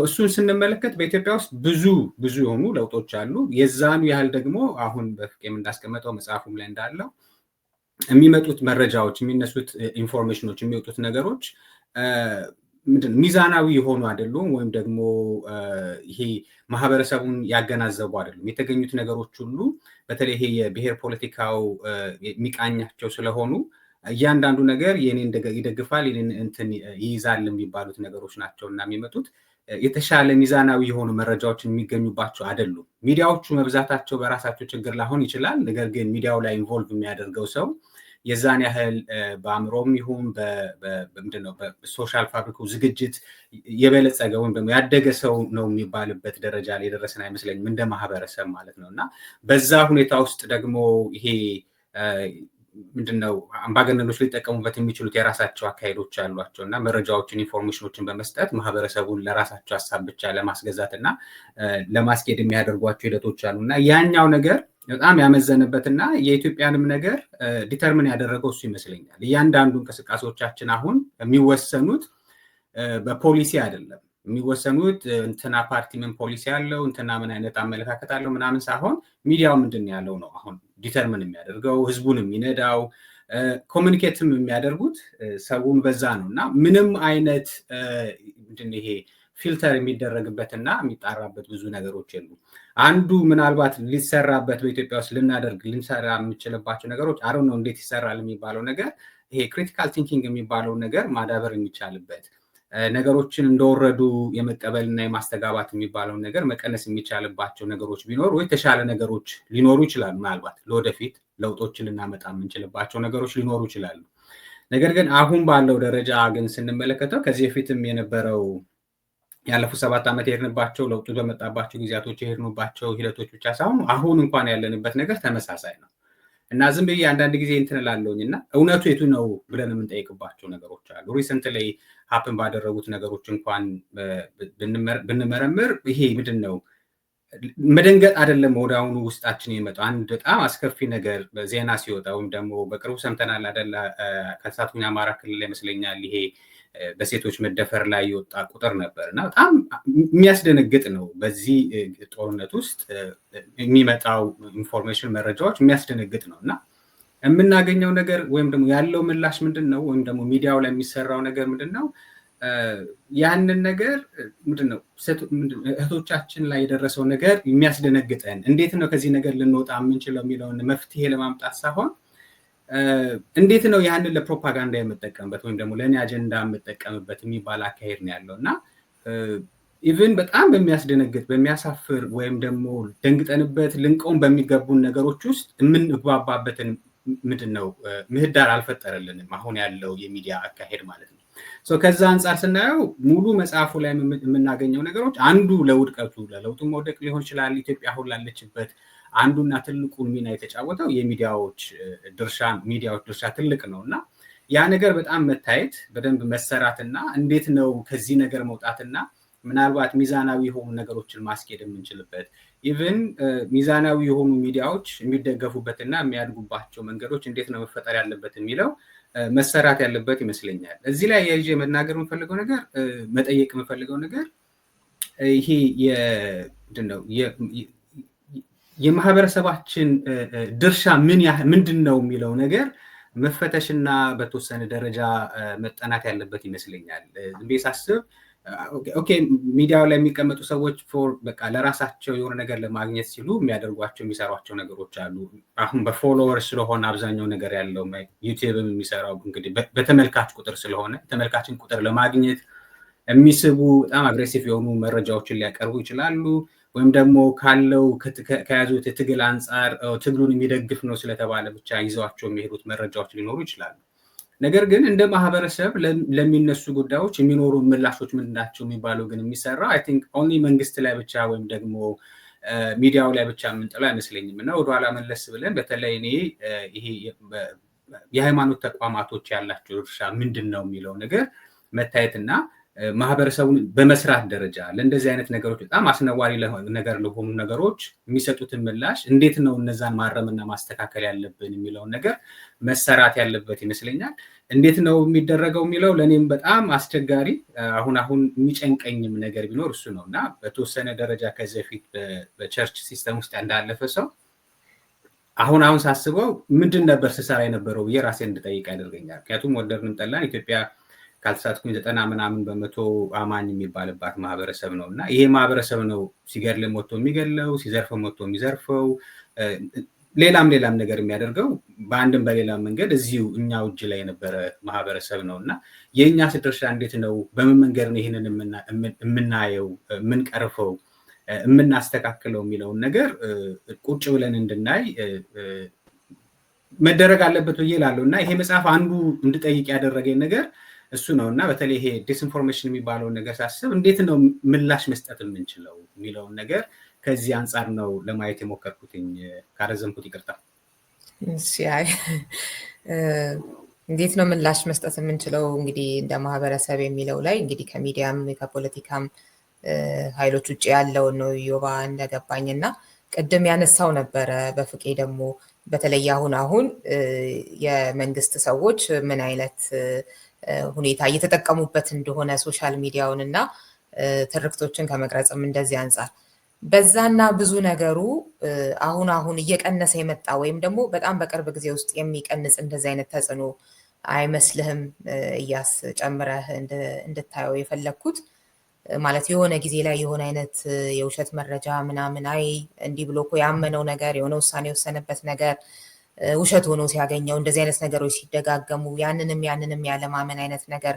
ስለዚህ እንደውም እውነትም ይሁን ውሸትም ይሁን አለመቀበል ዝም ብሎ እንደ ወሬ አይቶ የማለፍ ነገር እና መሬት ላይ ተጨባጭ የሆነ ጥሩም ይሁን መጥፎ ለውጦች እንዳያመጡ መረጃዎች የማድረግ አይነት ተጽዕኖ አይኖራቸውም በቅርቡ ወይም እየኖራቸው የመጣ አይመስልህም? እሺ ጥሩ ጥያቄ ነው። እንዳረሰው አስታውሽኝ ተከራሰውት መጀመሪያ ሪፍሌክት ላድርግ። በፍቄ ምንድነው መደረግ ያለበት ዲስኢንፎርሜሽን ቻሌንጅ ለማድረግ ምን እናድርግ የሚለው ዋትስ ቱ ቢ ደን የሚለው የመጨረሻው ምዕራፍ ላይ የተወሰኑ አንድ ሁለት ነገሮችን ያስቀምጣል። ሜቢ ሰዓት ካገኘን እነሱም ላይ እናወራለን። የኢዮብ ያነሳው ሀሳብ ላይ እስማማለሁ። ቴክኖሎጂው ቀርቦናል የሚለው ነገር ላይ ምንድነው የፕሪንት ቴክኖሎጂ መጀመሪያ ጊዜ ሲመጣ አውሮፓ ውስጥ የማተሚያ ቴክኖሎጂ ሲመጣ በስፋት ታትሞ ይሰራጭ የነበረው ማቴሪያል የዊች ሃንት ማስታወቂያ ነበር። ከሊት ፎቶ ምናምን ያስቀምጣሉ፣ ምስሏን ያስቀምጣሉ። ጠንቋይ ናት፣ ያዟት፣ አቃጥሏት፣ እሷን ላገኘ ይህን ያህል ክፍያ ይከፈላል ምናምን ነበር እንትኑ። በኋላ ኒውስ ፔፐር ሲመጡ ምናምን ነው መንግስት ላይ ነገር ስቴቶች መቆጣጠር የቻሉት እንጂ በሰፊው እንትን ያለው እሱ ነበር። ምክንያቱም የፕሪንት ቴክኖሎጂው የማህበረሰቡ ንቃተ ህሊና ቀርቦ ነው የመጣው። የማህበረሰቡ በነበረበት ንቃተ ህሊና ነው ሪፍሌክት ያደረገው ቀጥታ የመጣለት ቴክኖሎጂ ላይ እና የሶሻል ሚዲያ አጠቃቀም ኢትዮጵያ ውስጥ አይ ቲንክ ቀርቦ ነው የመጣው በጣም በብዙ ነገር። እኛ ራሱ ቅርብ ነን የምንለውን ራሱ አሁን በፍጥነት ጥሩን እየሄደ ይመስለኛል። በተለይ ከኤአይ ጋር ተያይዘው የሚመጡ ነገሮች ቪዲዮ እንኳን ራሱ አሁን ስናይ ለመሳቅ የሆነ 1-3-4 ሰከንድ መጀመሪያ መመርመር ያስፈልገናል። ቪዲዮ ኤአይ ነው ወይስ ትክክለኛ ነው የሚለው እኛ ራሱ ዲቴክት ማድረግ የማንችልበት ሁኔታ ላይ የደረስን ይመስለኛል። እሱን እስማማለሁ። የዚህ ምዕራፍ ላይ በፍቄ ስለ ዲስኢንፎርሜሽን ራሱ ምንድነው የሚለው ነገር መጀመሪያ በደንብ አድርጎ ያብራራል። ከዛ በኋላ የሰው ተፈጥሮ ራሱ ተጋላጭ ነው ለዲስኢንፎርሜሽን እና ስለኛ ተፈጥሮ ራሱ ካወራ በኋላ እኔ በጣም እንዳተኩር ፈልግበት ክፍል ገቨርኒንግ ባይ ዲስኢንፎርሜሽን የሚል አንድ ሴክሽን አለ እዛ ውስጥ ባለፈው ማንስቸው ነበር። እስማማለሁ ጽሁፉ ላይ በዛ ክፍል ላይ ባለው ነገር በሙሉ። ግን ዲስኢንፎርሜሽን ውስጥ አይ ቲንክ ማኒፑሌሽን አብሮ ያለ ይመስለኛል እንደ አንድ ሰብሴት ማለት ነው። እና ማኒፑሌሽን ለስቴቶች አስፈላጊ ነገር ነው ብዬ አስባለሁ። በምን ያህል ገደብ ነው መጠቀም ያለባቸው፣ እንዴት ይጠቀሙት ነው የሚለው ነገር እንዳለው ነው። ምክንያቱም ቅድም እንዳልነው ነው የማህበረሰባችን የንቃተ ህሊና ደረጃ አለ። አንዳንድ ማህበረሰብ በጋራ ሊይዛቸው የሚችለውን ሀሳብ መቅረጫ መንገዶች ናቸው ሚዲያዎች። ስለዚህ ያንን ስትቀርጭ የተወሰነ ማኒፑሌሽን ውስጡ ሊኖር ይችላል። የተወሰነ እውነቱን ማጣመም ወይም አዲስ እውነት መፍጠር ወይ ምናምን ነገሮች ሊኖሩ ይችላሉ። በጣም ርቄ መረጋጋት አንፃር ይጠቅሰዋል አይደል? በዛ አይነት መልኩ ነው የሚያረጋጉት አውቶሪታሪያን የሆኑ ኤግዛክትሊ። በፊት ምን ነበር? አሁን የጋዜጦች በነበሩ ጊዜ ስቴቶች ነበሩ። የጋዜጣ ጌት ኪፐር ሆነው የነበሩት ስቴቶች ናቸው። ምን አይነት ነገር ነው የሚወጣው፣ ሶሳይቲያችን እንዴት ሼፕ ነው ምክንያቱም ይታወቃል እንዴት እንደሚታተም ምን አይነት መረጃ ከዛ በኋላ የሌጋሲ ሚዲያ ምንድናቸው የሳተላይት የምናምን ቲቪ ምናምን ሲመጡ እነሱም ላይ በቂ ቁጥጥር ማድረግ የሚችሉበት እድል ነበራቸው እና በሚፈልጉት መንገድ ከሞላ ጎደል ማህበረሰባቸውን ቀርጸዋልና አሁን ያንን እድል ያላገኘን የሶስተኛው ዓለም ሀገሮች ድንገት ነው ይሄ ነገር የመጣብን እና እንዴት ነው በዚህ ውስጥ ማኔጅ ማድረግ የምንችለው? ማኒፑሌሽን ስለ እንትን የአንድ የፈረንሳይ ታሪክ አለ የፓርቴሚየር ካልተሳሳቱ ስሙ የሚባል ሰውዬ ድንች እንዲበሉ የፈረንሳይ ዜጎች ያው ድንች መሬት ለመሬት የሚሄድ ነገር አንበላም ብሎ ብዙ አውሮፓ ሀገር ከብዙ እንትን ውትወታ በኋላ ድንች መብላት የጀመሩት እና ምን ያደርግ ነበረ? የድንቹን እርሻ ቀን ቀን በጣም በብዙ ወታደሮች ያስጠብቃል። ከዛ ማታ ወታደሮቹ ጥለው እንዲሄዱ ያደርጋል እና ማህበረሰቡ ይሄ ነገር በዚሁ ወታደር የሚጠብቅ ሆነ ቢሆን ነው ብሎ መጠቀም ጀመረ። ስቴቶች የሆነ ማኒፑሌት ማድረጊያ መንገድ ይፈልጋሉ ያስፈልጋቸዋልን ቢያስባለሁኝ ግን ይሄ ደግሞ ማኒፑሌት ማድረግ ያስፈልጋል ብለሽ ስትይ ደግሞ ለአምባገነኖች ደግሞ የሆነ በር እየከፈትሽላቸው ነው። at the same time እንዴት ነው ባላንሱ መጠበቅ ያለበት የዚህ ነገር የሚለው ነገር ላይ በፍቄ ትንሽ በዚሁ ሪፍሌክት ቢያደርግበት ደስ ይለኛል። እዚሁ ላይ ሌላው ቀጥሎ ባለው ምዕራፍ ስለ ሞብ ሩል ምናምን ያወራልና አይ ቲንክ የዲስኢንፎርሜሽን በጣም ለሱ በጣም ትልቅ አስተዋጽኦ ያለው ይመስለኛል። አንድ በፍቄ የሚያውቀው ታሪክ አለ እና እናንተ ሀገር ያለ ሰው ሊሆን የሆነ ጊዜ የኔም ፎቶ ለጥፎ ባውንቲ ሃንት አውጥ 300 ሺህ ብር እከፍላለሁኝ የስፔድን በተገኘበት ለሚገድልኝ ሰው 300 ሺህ ብር ረዥም ጊዜ ነበር። ሪፖርት ሁሉ አድርጌ ፌስቡክ እንደምታውቂው ፎቶና ጽሁፍ አንድ ላይ አድርገሽ ከፖስትሽ ሪፖርት ስታደርጊ ፎቶን ነው ሪፖርት እንድታደርጊ የሚያደርገው እና ፎቶ ደግሞ የኔ ነው ስለዚህ ችግር የለበትም። ረዥም ጊዜ አልተነሳም ነበር። ኤኒዌይስ ደግነቱ ያው 300 ሺህ ብር ምንም አይሰራም ኢትዮጵያ ውስጥ ነው።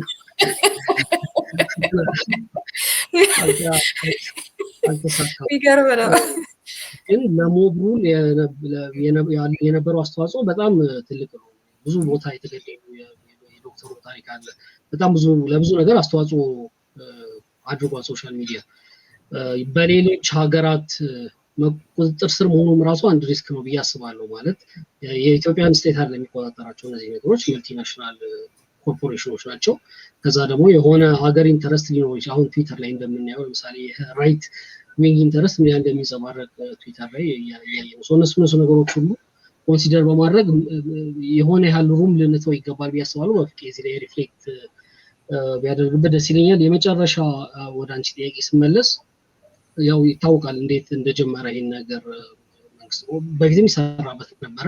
በፍቄ እንደውም ሜንሽን አድርጓል በፊት ለነበረው ስርዓት በኢህአዴግ ጊዜ እንዴት የሶሻል ሚዲያ ላይ ተጽዕኖ ለመፍጠር ሰዎችን መልምለው ያሰሩ እንደነበር ምናምን ያነሳው ነገር አለ። አሁን ላይ ሪሰንትሊ ከ2022 መጨረሻ ጀምሮ ወይም 2023 መጀመሪያ ጀምሮ ያደረጉት ነገር ያው እንደምታየው በየቀበሌው የእድገት መስፈርት ነው ባይዘው በየሳምንቱ የቀበሌ ሰራተኞች የሚሞሉት ፎርም አለ።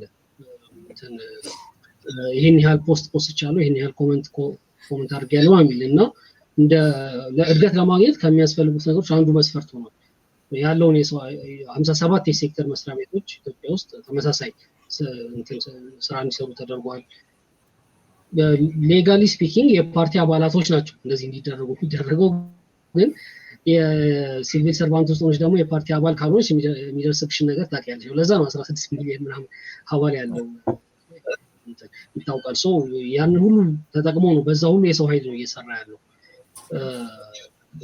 እንደዚህ አይነት ትሬንዶች ብዙ ቦታ ነው። ቻይና እንደዚህ ታደርጋለች። ተርኪ ራሱ ሳይበር ትሩፕስ መሰለኝ የሚባሉ ያላቸው አሉ እንደዚህ ምናምንና ተጽዕኖ ፈጥሮ ነበረ ብዬ አስባለሁ። በጣም ሀይሊ ሪሰንትሊ ያው ከመሬት የተነሱ ህዝባዊ ልበላቸው ከመሬት የተነሱ ሶሻል ከግራስሩት የተነሱ ተቃውሞዎች ስለነበሩ ቻሌንጅ ለማድረግ የከባዳቸው ይመስለኛል። የመምህራን ጉዳይ፣ የሐኪሞቹ ጉዳይ፣ አሁን ዩኒቨርሲቲ ጋር ተይዞ የተነሳ ጉዳይ ምናምን ከታች ሲነሳ ፓርቲሲፔት የሚያደርገው በዛ ጉዳይ ላይ ዲስከሽን ውስጥ ሶሻል ሚዲያ ላይ ፓርቲሲፔት የሚያደርገው ሰው ቁጥር ይጨምራል በጣም። ስለዚህ ያንን መቼም ማች ማድረግ አትችይም። ቢበዛ 10,000 ያንን የሚያደርግ ሰው ቢኖርሽ ነው። ስለዚህ ማህበረሰብ ሁሉ ፓርቲሲፔት የሚያደርግበት ዲስከሽን ሲፈጠር ከሚሊዮኖች ጋር ይሆናል ግጭቱ እና ያኔ ማች ማድረግ ሳይችሉ ሲቀሩ ታይተዋል። ጉድለታቸውም ታይተዋል። ጄነሪክ የሆነ ነገር አንድ ተመሳሳይ ነገር እሱ እኮ ነው ትክክለኛ መግለጫ ነው ለማለት ጫን ረስተውት እንግዲህ አንድ ያው ኮፒ እየተደረገ ስለሆነ ትክክለኛ ነው የሚል ብዙ አሁን እንዲህ አይነት ነገሩ በተደጋገመ ቁጥር ከመንግስትም ይሁን በሌላኛው በኩልም ለምሳሌ ውሸት እንዲህ የተጋነነ ምናምን አይነት ነገር እጭ ማለቱ ነገርና አይነት ስሜት የማሳጣቱ መሬት ላይ ምንም ተጽዕኖ አለመፍጠሩ አይነት ነገር ያልኩ አንዱም እሱን አስቤ ነው። ያው እኮ እነሱ ነገሮች ከመሬት ከመነሳቱ ጋር ተያይዞ የመጡ ይመስለኛል ኤክስፖዝ ያደረጋቸው ግን ስቲል ተጽዕኖአቸውን የሚናቅሩ ብዬ አላስብም። ምክንያቱም አንዳንዴ ውሸት ብቻ ዲስኢንፎርሜሽን ያው ሚስኢንፎርሜሽን ወይም የውሸት ነገር ብቻ አይደለም። ስለዚህ እውነቱ ግማሽ እውነት ያለው ነገር ነው ብዙ ጊዜ። ስለዚህ አይ ቲንክ ተጽዕኖአቸውን ማጣጣልም አስፈላጊ አይደለም። ስቲል ተጽዕኖ አላቸው ያስባለሁ። ግን አንቺ ባልሽው መንገድ የሆነ የመቀነስ ነገር አይቻለሁ። አርዝም ያለው በጣም ይቅርታ። አይ በፍቄ እዚህ ላይ ሪፍሌክት ልታደርግ ያለው ነበር እያስና እሱ ላይ አድርገህ ወደ ሌላ ሄዳለሁ። ይሄ ራሱ ብቻውን በጣም ትልቅ የዲስከሽን የሚያጭር ነው። በተለይ ደግሞ ከመሬት ላይ ካሉ ምሳሌዎች ጋር እንትን ስንለው ግን የኒውስ እና በተለይ ይሄ ማህበራዊ ሚዲያ ሲመጣ አውትሬጅ ይፈልጋል። በቃ አንድ ሰው ተበሳጭቶ ወይም ንዴቱን ከገለጸ ወይም ሌላ ሰው ላይ ጥቃት ከጠራ ምናምን ብቻ ስሜት የሚኮረኩር ነገር እንትን ካለ ኢንጌጅመንትን ፕሮሞት ያደርጋል እና የኢንጌጅመንት ቤዝድ አልጎሪዝም ነው የገነቡት። ኢንጌጅመንት ደግሞ ከአውትሬጅ ጋር ወይም ከብስጭት ጋር የሚያያዝ ነው እና ኒውስ ላይም ይሄ ቅሬታ ነበረ። ኒውስ ራሱ ሲጀመር ማለት ነው። እንደውም አንድ እዛ ላይ የምጠቅሰው አለ ሂውመን ካይንድ የሚባል መጽሐፍ። እዛ ላይ መግቢያው አካባቢ ላይ በጣም ረጅም ትንታኔ ያደርጋል። እንዴት ኒውስ አሁን ለኢንተርኔት አልተዘጋጀንም የሚለው ዲስከሽን ሲመጣ እሱ ነው ትዝ ያለኝ። ለኒውስ ገና የሂውመን ብሬን ዝግጁ አይደለም ብሎ ይከራከራል።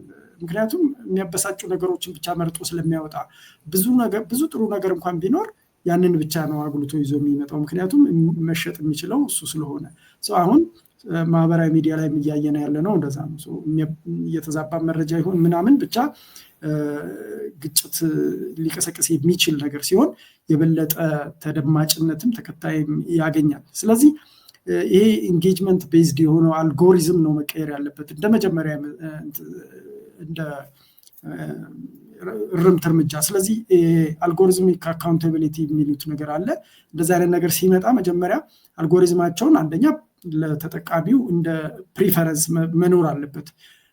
ራሽናል የሆነ ዲስኮርስ ነው የምፈልገው ወይስ ማንኛውንም አይነት ኢንጌጅመንት እስካለው ድረስ ልሳተፍ የሚለውን እያንዳንዱ ዩዘር እንዲመርጥ ቢደረግ እና እነዚህ አውትሬጅ የሚቀሰቅሱ ነገሮች የበለጠ ተመልካችና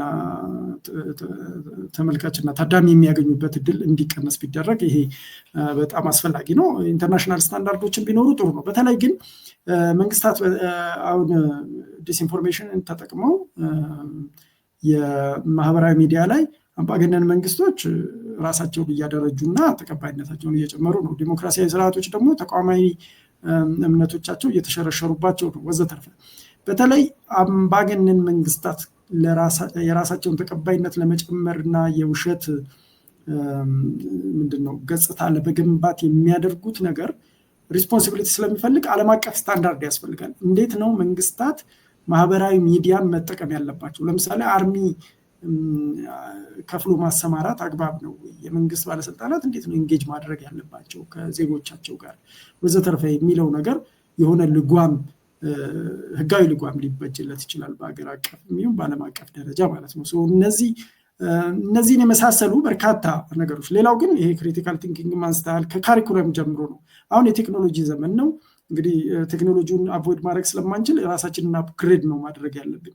ስለዚህ ከህፃንነት ጀምሮ የኢንፎርሜሽን ሊትሬሲ የመረጃ አረዳድ ክህሎት ክሪቲካል ቲንኪንግ ከኤሌመንታሪ ጀምሮ እስከ ዩኒቨርሲቲ ድረስ በየደረጃው እያደገ በሚሄድ መልኩ መሰጠት መቻል አለበት። ሰዎች በተለይ ደግሞ ይሄ አርቲፊሻል ኢንቴሊጀንስ የበለጠ እየተወሳሰበ በመጣ ቁጥር ሰዎች በጣም በቀላሉ ሊጭበረበሩና ሊታለሉ የማይሆን ውሳኔ ሊወስኑ የሚችሉበት እድል እየሰፋ ስለሚመጣ ያንን መረዳትና መተንተን የሚያስችል ክሪቲካል አቅም እንዲኖራቸው የሚያስችል የትምህርት ካሪኩለም መኖር አለበት እና ሎንግ ተርም መፍትሄው ያ ነው። በብዛት አጭር እንትን የለውም። አጭር መፍትሄው ውስጥ ምናልባት ሊመደብ የሚችለው ፋክት ቼኪንግ ነው። ሚዲያዎች ወዘተርፈ በተለይ እዚህ ላይ አተኩሮ በከፍተኛ ርብርቦች መስራት አለባቸው። ሌላው ቅድም ጠቅሶት የነበረው በተለይ ማኒፑሌሽን የሚለው ኦልሞስት የዲስኢንፎርሜሽን ዴፊኒሽን አክቹዋሊ ከማኒፑሌሽን ጋር ይመሳሰላል። አውቆ ሆነ ብሎ የተሳሳተ መረጃ ማሰራጨት ጋር ስለሚያያዝ ማለት ነው። እንደውም አንድ የገጠመኝ ነገር ምንድነው፣ ይህንን ስራ እየሰራው እያለሁ አንድ ፕሬዘንቴሽን አደረግ ነበረ እና አሜሪካን ሀገር ነበርኩ ያኔ እና እዛ ፕሬዘንቴሽን ላይ ዲስኢንፎርሜሽን የሚል ቃል እንዳልጠቀም ተጠየቅኩኝ ማለት ነው። የመንግስት ባለስልጣናት ይገኙ ስለነበረና ትራምፕ ገና መምጣቱ ስለነበረ ዲስኢንፎርሜሽን የሚለው ቃል እኛን ነው ታርጌት የሚያደርገን ብለው ሪፐብሊካኖች ያስባሉ። ስለዚህ ሪፐብሊካን ሪፕሬዘንታቲቮች የነበሩበት መድረክ ስለነበረ ዲስኢንፎርሜሽን የሚለውን ቃል ከተጠቀምክ በጣም ውዝግብ ስለሚፈጠር ኢንፎርሜሽን ማኒፑሌሽን በል ተብዬ ነበርና ስለዚህ ዲስኢንፎርሜሽን ካልኩ በኋላ ኢንፎርሜሽን ማኒፑሌሽን እያልኩኝ እየቀየርኩ ሳወራ ነበረ ማለት ነው። እና ኦልሞስት ኢንተርቼንጅብሊ ሁለቱ ቃላቶች አሁን እየዋሉ ነው ማለት ይቻላል። እሺ፣ ያው የሰዓት ጉዳይ ስለሚገድበን እንጂ እዚህ ላይ ራሱ ብዙ የሚነሱ ነገሮች ነበሩ።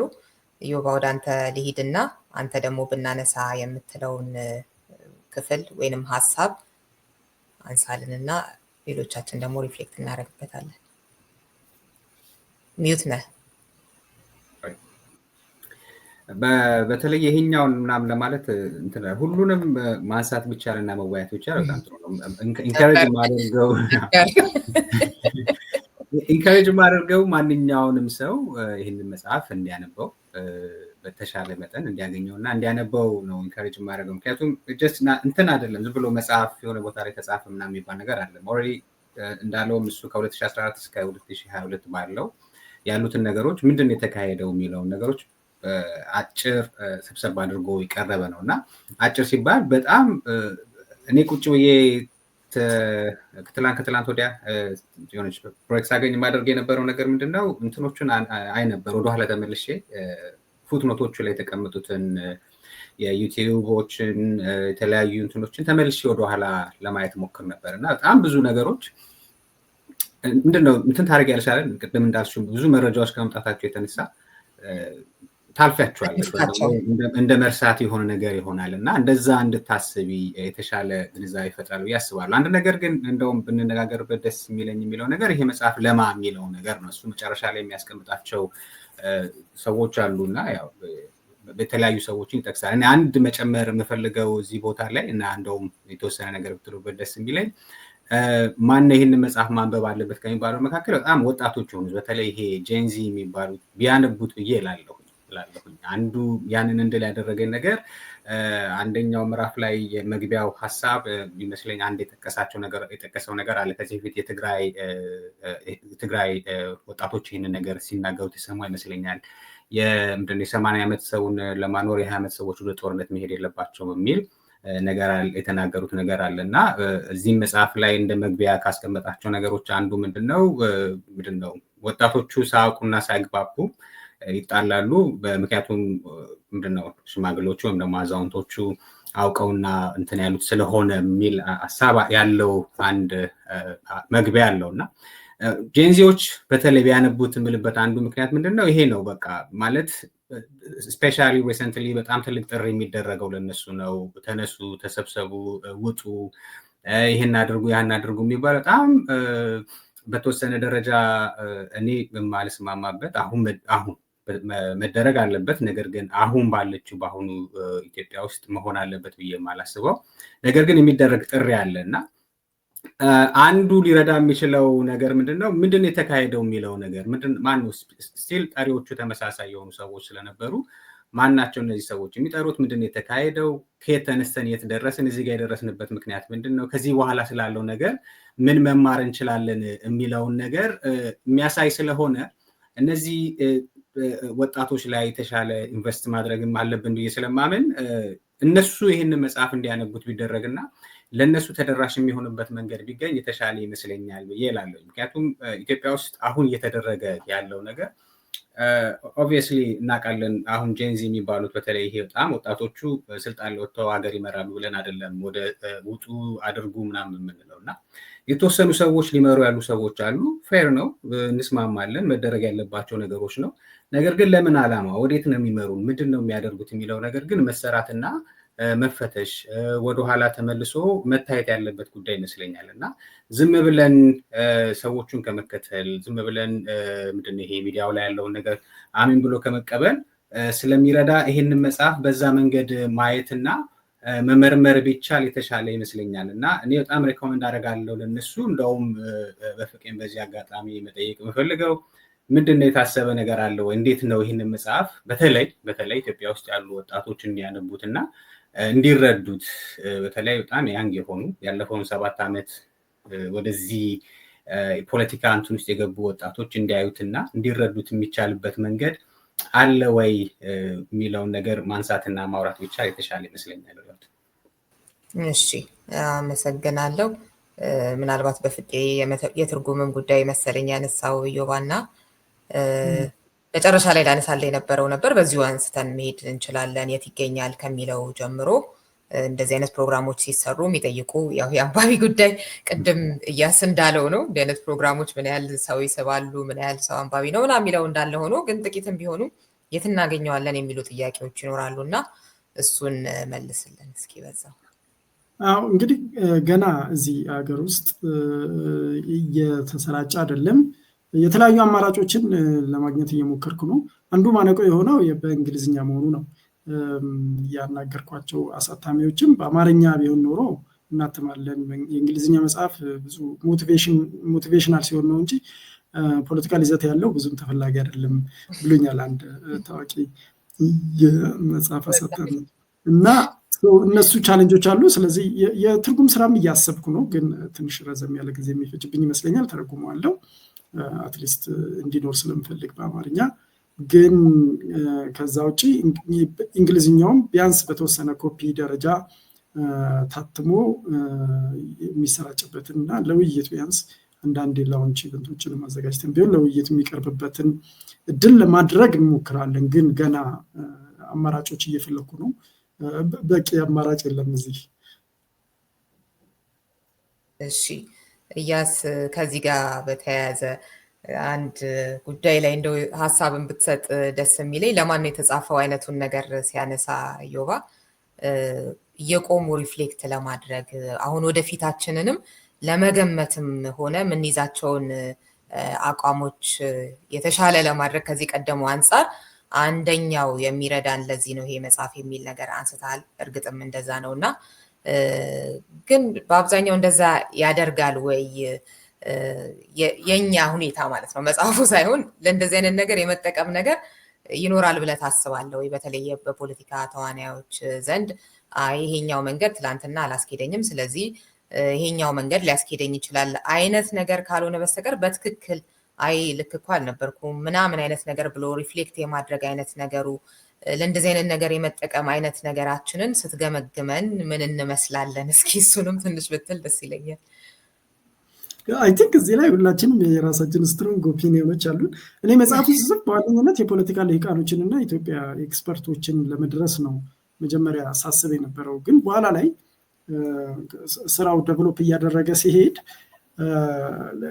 ይሄ ነገር ለብዙሃንም ተሰደዶ ቢቆይ ጥሩ ነው። ምክንያቱም ይሄ ወቅት በጣም ፖለቲካሊ ሬሌቫንት ነው፣ ብዙ መጽሐፍት ሊጻፉበት የሚገባ ነው እና አብዛኛው ግን ዲስኮርስ እንደ ድሮ ስላልሆነ እና የሶሻል ሚዲያ ዘመን ስለሆነ እዛው ላይ ዲስከስ እየተደረገ በስነስርዓቱ ሳይሰነድ እያመለጠ ነው። ስለዚህ ለታሪክ ምስክርነት የሚሰነድበት እድል ሊኖር ይገባል ብዬ በተለይ ክሮኖሎጂካሊ ነገሮቹን ለመተረክ የወሰንኩበት ምክንያት ያ ነው። እሱም ትንስል ግን በብዛት አድማጬ ወይም ተመልካቼ የኢትዮጵያውያን እንደሚሆኑ እያሰብኩ ስመጣ በአማርኛ በጀምሮ ኖሮ ጥሩ ነበር የሚለው ነገር ደጋግሞ መጥቶብኛል። ግን ዞሮ ዞሮ የፖለቲካ ልሂቃኖቻችንን ነው በብዛት ይመለከታል ብዬ የማስበው ማለት ነው። ግን ያው እንግዲህ በተደጋጋሚ ይባላል ከታሪክ የምንማረው ከታሪክ እንደማንማር ነው ይባላል እና ያለፉት 2 ትራንዚሽኖቻችንም ላይ የትራንዚሽኖቹ አማጭ የሆኑ ንቁ ተሳትፎ ሲያደርጉ የነበሩ በቅድመ ትራንዚሽን ውስጥ ብዙ ጊዜ ተገፍተው ነው የሚወጡት። ኢቭን በድህረ ግጭት የህወሓት በድህረ ግጭት ኢህአዴግን መስርቶ አዲስ አበባ ሲገባ የተሻለ ኮምፖዝድ ሆኖ ራሱን የተሻለ እንትን ያለ ነበር። ግን እዛ ውስጥም ህወሓት ውስጥም ቢሆን በኋላ ላይ መከፋፈሎች መጥተዋልና የመለስ ነጥሮ መውጣትም ከዛ ጋር የተያያዘ ነበር። ቁልፍ ሚና ተጫውተናል ብለው የሚያስቡ ሰዎች በሙሉ ገለል ተደርገዋልና በርካታ ቅሬታ የነበራቸው ሰዎች ህወሓት ውስጥም ነበሩ። ግን ከህወሓት ውጭም እነ ኦነግ የመሳሰሉ ለምሳሌ የሽግግር መንግስት ውስጥ ቁልፍ ሚና የተጫወቱና በተለይ አሁን ያለው የፌዴራል ስርዓት ስትራክቸር እንዲደረግ የራሳቸውን አስተዋጽኦ ያደረጉ አካላት ሳይቀሩ ወዲያው ተገፍተው ምናምን ወጥተዋልና ቅድመ ለውጥ የነበሩ አካላትና በጣም ጉልህ ሚና የተጫወቱ አካላት ብዙ ጊዜ ተገፍተው ነው የሚወጡት። አሁንም በዚህኛውም ለውጥ ስንመለከት እንደዛው ነው የሆነው አይደለም። ለምሳሌ ቲም ለማ እኔ ሁልጊዜም ምሳሌ እሱ ነው። ቲም ለማ ውስጥ የነበሩት ግንባር ቀደም ሰዎች ለማ መገርሳና ገዱ አንዳርጋቸው ናቸው። ሁለቱ ሰዎች ከፖለቲካው አውድ አሁን የሉ። ከዛ ውጭ ደግሞ በተለይ ፕሮቴስቶቹን ይመሩ የነበሩት እንትኖች በአብዛኛው የሉ ማለት ይቻላል ማለት ነው። ጃዋር መሐመድን ጨምሮ ማለት ነው። ምናልባት ብርሃኑ ነጋ ኤክሰፕሽን ናቸው። ይሄ እንግዲህ ተገፍቶ መውጣት ሊያስተምረን ይገባል እና ድህረ ለውጥ ሁኔታዎች እንደ ቅድመ ለውጥ ሁኔታዎች አይደሉም። ቅድመ ለውጡ መስዋዕትነት ነው የሚጠይቀው። ድህረ ለውጡ ደግሞ ስልጣንና ጥቅሞች ይመጣሉ። ስለዚህ የዛን ጊዜ መከፋፈሉ ለትግሉ ጊዜ ብዙ ጊዜ ሰው አይኖርም፣ ከዛ ያለውም ይተባበራል። ምክንያቱም ብዙ ትርፍ የለውም። ይህንን ትልቅ ሌሰን መውሰድ ያለብን ይመስለናል እና ብዙ መስዋዕትነት የሚከፈልላቸው ነገሮች በሙሉ ባክ ነው የሚቀሩበት ምክንያት ቀድሞ ሮድማፕ ወይም ፍኖተ ካርታ ስለማይኖር ይህን የ2010ም ለውጥ ሮድማፕ ወይም የፍኖተ ካርታ ጉዳይ ሲነሳ ጠቅላይ ሚኒስትሩ ዲስሚስ አድርገው ነበረ ያለፉት። በተወሰነ ደረጃ አንዳርጋቸው ጽጌ አንስተውት የነበረው ግንቦት 7 ያዘጋጀው ሮድማፕ አለ፣ እሱ ነው ጥቅም ላይ ዋለው ብለዋል። ምናልባትም እሱ ሊሆን ይችላል እንግዲህ ጎዶሎ የሽግግር ሁኔታን እንዲመጣ ያደረገው ማለት ነው። ግን ኤኒዌይ ተቃዋሚዎች የትኛውም ልዩነት ይኖራቸው፣ ግን አንድ የሚስማሙበት መድረክና የጨዋታ አካሄድ መኖር አለበት። ያንን ቀድመው ካልወሰኑ ሌላ የትራንዚሽን እድል የሚመጣ ከሆነ እንዳሁኑ የሚባክን ይመስለኛል። ስለዚህ ሮድማፕ በጣም ሲሪየስሊ መወሰድ ያለበት እና የጨዋታ ሁኔታው ምንድን ነው የሚሆነው? ለምሳሌ ለውጥ ቢመጣ እንዴት ነው ለውጡን የምንመራው እና አገርንም ህዝብንም ከትርምስና ከአደጋ አሁን እንዳየነው አይነት ቀውስ ውስጥ ሳይገባ ማሸጋገር የምንችለው እንዴት ነው የሚለው ላይ ቅድመ ስምምነት የሚያስፈልግ ይመስለኛል። ያ ነገር በጣም ሲሪየስሊ መወሰድ ያለብንና ከታሪካችን ከዚህ ከቅርብ ጊዜ ታሪካችንም ይሁን ከሩቆቹ ማስታወስና መከተል ያለብን ይመስለኛል። እሺ እያስ የጠየቅኩ ላይ ትንሽ ትሄድበትና በፍቅ ያለህንም ጥያቄ በዛው አቀርብልን። እሺ በመጨረሻ ያለው ነገር በጣም መስማማበት ሀሳብ ነው። ምን መደረግ አለበት የሚለው ምዕራፉ ላይ በደንብ ሄዶበታል። አንዱ ጥያቄ በምን ያህል ጊዜ ነው የሚሆነው ይሄ ነገር የሚለው ነው። ምክንያቱም አሁን ዲስኢንፎርሜሽን ቻሌንጅ ለማድረግ ከካሪኩለም ጀምሮ ነው ክሪቲካል ቲንከርስ የሆነ በክሪቲካል የሚያስብ ዜጋ ለማፍራት ከታች ጀምሮ መሰራት እንዳለበት ነው የሚገልጸው ምናምን ነው። እኔ በግሌ ያው ተስፋ ቆርጫለሁ። በአጭር ጊዜ ውስጥ ለውጥ ትራንዚሽን ሊኖር ይችላል፣ የስራ ለውጥ ሊኖር ይችላል፣ መሰረታዊ የሆነ ለውጥ ይኖራል ብዬ ያው አላስብም። ከአንቺ ጋር ብዙ ወርተናል። ግን እንግዲህ አሁን በፍቃዱ ባስቀመጣቸው ነገሮች ራሱ ምን ያህል ጊዜ ይወስዳል ይሄንን እሱ የሚፈልገውን አይነት ትራንዚሽን የተሳለጠ ሽግግር ለማሳካት የሚያስችል የመዋቅራዊ መሰረት ለመጣል ምን ያህል ጊዜ ይፈጃል? የምን ያህል ጊዜ ፕሮሰስ ነው ብሎ ያስባል የሚለው ነው አንደኛው ጥያቄ። ሁለተኛው ከጥያቄ ልጀምር ብዬ ነው በኋላ ሁለተኛው የሴናሪዎቹ ላይ ባለፈውም ተወያይተንባቸዋል። በፍቃዱ ይሄንን ጽሁፍ ሲጽፍ ያሁን ሪሰንትሊ ከምናያቸው አሊያንስ አዳዲስ ቁርኝቶች ምናምን ቀድሞ ነው ከነ ጽምዶ ምናምን በፊት ነው የጻፈው ጽሁፉ። ስለዚህ አሁን እነዚህ አዳዲስ የመጡ ነገሮች ሴናሪዎቹ ምን ያህል አሜንድ እንዲያደርግ አስገድደውታል ወይስ አሜንድ ማድረግ አለብኝ ብሎ ያስባሉ? አሁን ለምሳሌ የኤትኒክ ሞቢላይዜሽን አለ እዚህ ሀገር። በፊት ያው ከተወሰኑ ወራት ወይም ዓመታት በፊት አንድ ኤትኒክ ግሩፕ በሌላ ኤትኒክ ግሩፕ ላይ ነበር ሞቢላይዜሽኑ የነበረው የሚያተኩር የነበረው። አሁን ከሞላ ጎደል ወደ ማዕከላዊ መንግስቱ የማተኮር አይነት ነገር አለ። የብሔር ሞቢላይዜሽን ቢሆንም የብሔር ሞቢላይዜሽኑ ታርጌት ያደረጉ ያሉት ወደ ማዕከሉ ነው ከሞላ ጎደል። በተለይ የሶስት ስቲል በኦሮሞና በሶማሌ መካከል አንዳንድ ነገሮች አሉ አሁን የማያቸው ማለት ነው። ግን ከሞላ ጎደል ወደ ማዕከል እየተጣጠሩ ነው ያሉት። ፋክሽናላይዝድ ሆነው የነበሩ ተቋሚዎችም ታክቲካል እንደሆነ ያስታውቃል፣ ግን ህብረት እየፈጠሩ ነው ያሉት ምናምንና እነዚህ ነገሮች እንዴት አሜንድ ለማድረግ ያስገደዱ ነገር አለ ወይም አንተ አሁን አሜንድ የምታደርገው ነገር አለ ወይ ለሴናሪዎቹ ላይ የሚል ጥያቄ ነው። ወደ አንቺ ጥያቄ ስመጣ ለማን ነው የሚለው እኔ ማንበብ የሚችል ሰው ሁሉ እንግሊዝኛ ማንበብ የሚችል ሰው ሁሉ ቢያነበው ጥሩ ነው ብዬ አስባለሁ። ኢትዮጵያ ውስጥ ግን በተለይ ፖለቲካል ኢንተረስት ያለው ሰው እኔ በትልልቆቹ እድሜ ባስቆጠሩ ቴሌሶች ተስፋ ቆርጫለሁኝ። በጣም አስቸጋሪ ይመስለኛል እነሱ እስካሁን ድረስ የሄዱበትን መንገድ ላይ ፓራዳይም ሺፍት ለማምጣት በጣም አስቸጋሪ ነው። እንዲህ ብለህ ነበረ የዛሬ ዓመት እንደዚህ ብለህ አሁን እንዴት እንደዚህ ትላለህ ምናምን የሚለውን ነገር አንድ መሸከም አይችሉም። ሁለት ከኮንስቲትዩንሲያቸው ጋር ከገነቡት መሰረት ጋር ቤዝ ጋር መጣላት የሚፈልጉ አይመስለኝም። ተነጥሎ መታየት የሚፈልጉ ያንን ሪስክ የሚያደርጉበት የፖለቲካ ህይወትና እድሜ ላይ አይደለም ያሉት። አሁን ያንን ሪስክ አደረጉ ሁሉንም ያጡ ሊሆን ይችላሉ። ሶ ያንን ሪስክ ማድረግ ይፈልጋሉ ያላስብም። ግን አዲስ ኢመርጅ ያደረገ ያሉ ሰዎች አዲስ ፖለቲካውን እየተቀላቀሉ ያሉ ሰዎች ሲሪየስሊ ማንበብ ያለባቸው መጽሐፍ ነው ብዬ አስባለሁ። ምክንያቱም የመጣንበትንም ይነግርሻል፣ ፓተርኑን በደንብ አድርጎ አናላይዝ አድርጎታል። ያ ደግሞ ወደፊት ምን ሊሆን ይችላል የሚለውን ለመገመት በጣም እድል የሚሰጥ መጽሐፍ ነው ያየሁት። ኦፍኮርስ ለአካዳሚክ እንትን ኢንስቲትዩሽኖች ይሆናል ለማጣቀሻነት ይሆናል። ግን እኔ ፖለቲካል ኢንተረስት ያለው ሰው በሙሉ ሊያነበው የሚገባ መጽሐፍ ነው ብዬ ነው የማስበው። ለነሱ ላይሆን ይችላል የተጻፈው ለነሱ ነው። በእርግጥ እዛ ላይ አንዱ ኦዲየንስ እነሱ ናቸው። ግን እኔ በይበልጥ እነሱ ቢያነቡት በጣም ይጠቀሙበታል ብዬ አስባለሁ። ኢዮብ ያለውንም እጋራለሁ። የጄንዚ ምናምን ክላሲፊኬሽኑ አስቸጋሪ ነው በእኛ ሀገር ማን ነው።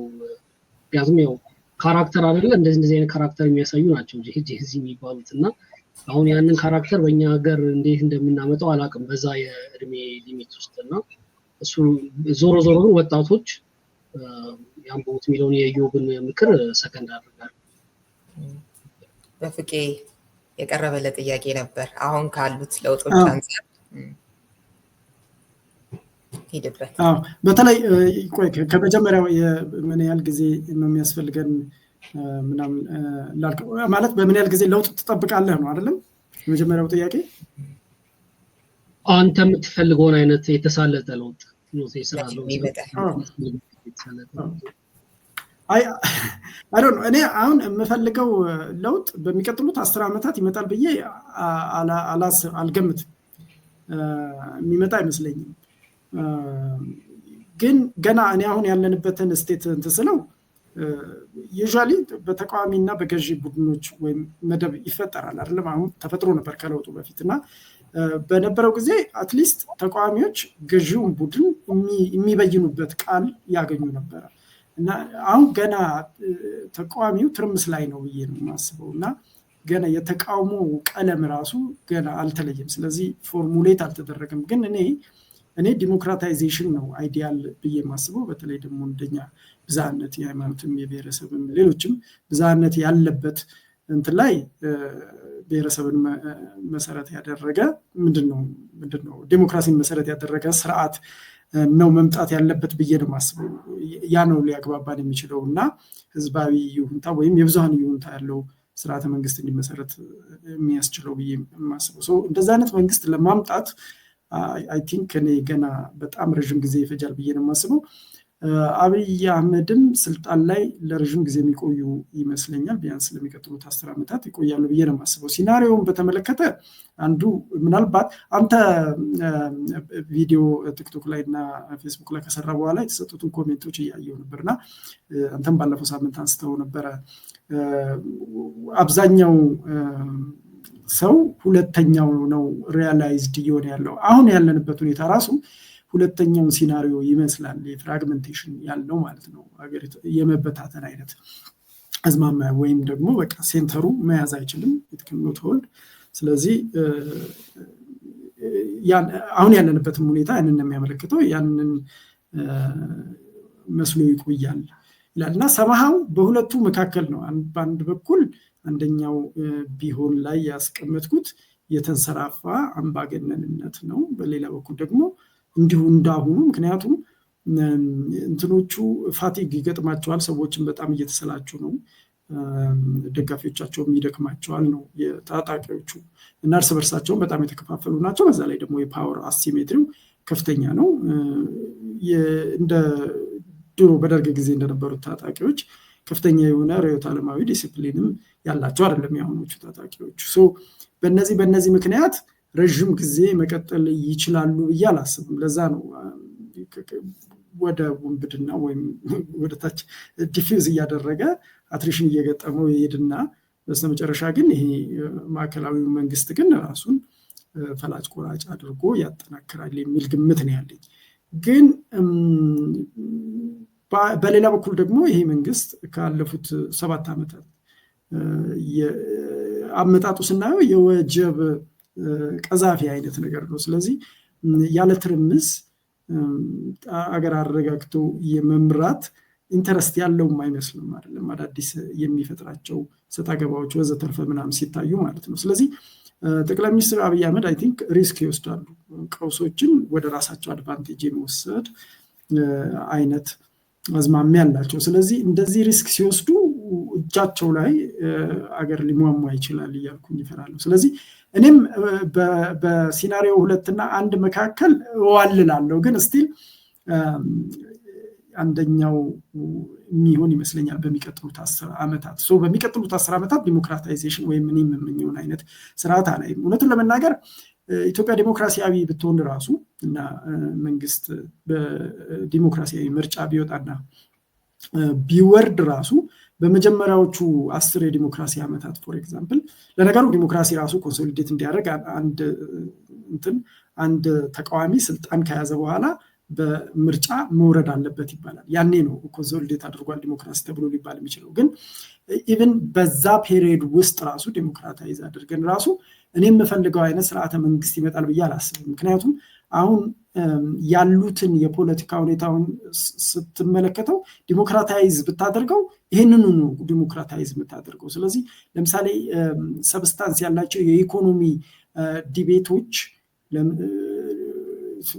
መንግስትን ወይም አንድን ካንዲዴት ወደ ስልጣን ያመጣሉ የሚል እምነት የለኝም።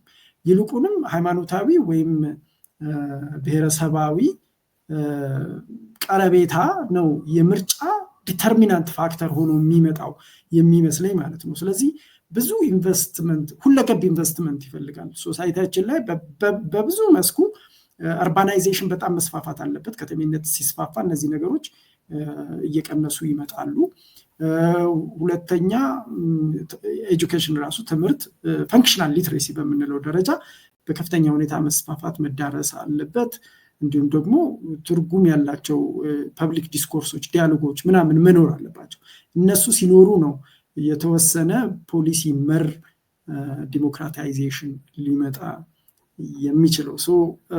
በቅርብ ርቀት የማይታየኝ መሆኑ ያሳዝናል። ግን ዞሮ ዞሮ ያው ጄኔሬሽናል ስትራግል ነው ትግሉ።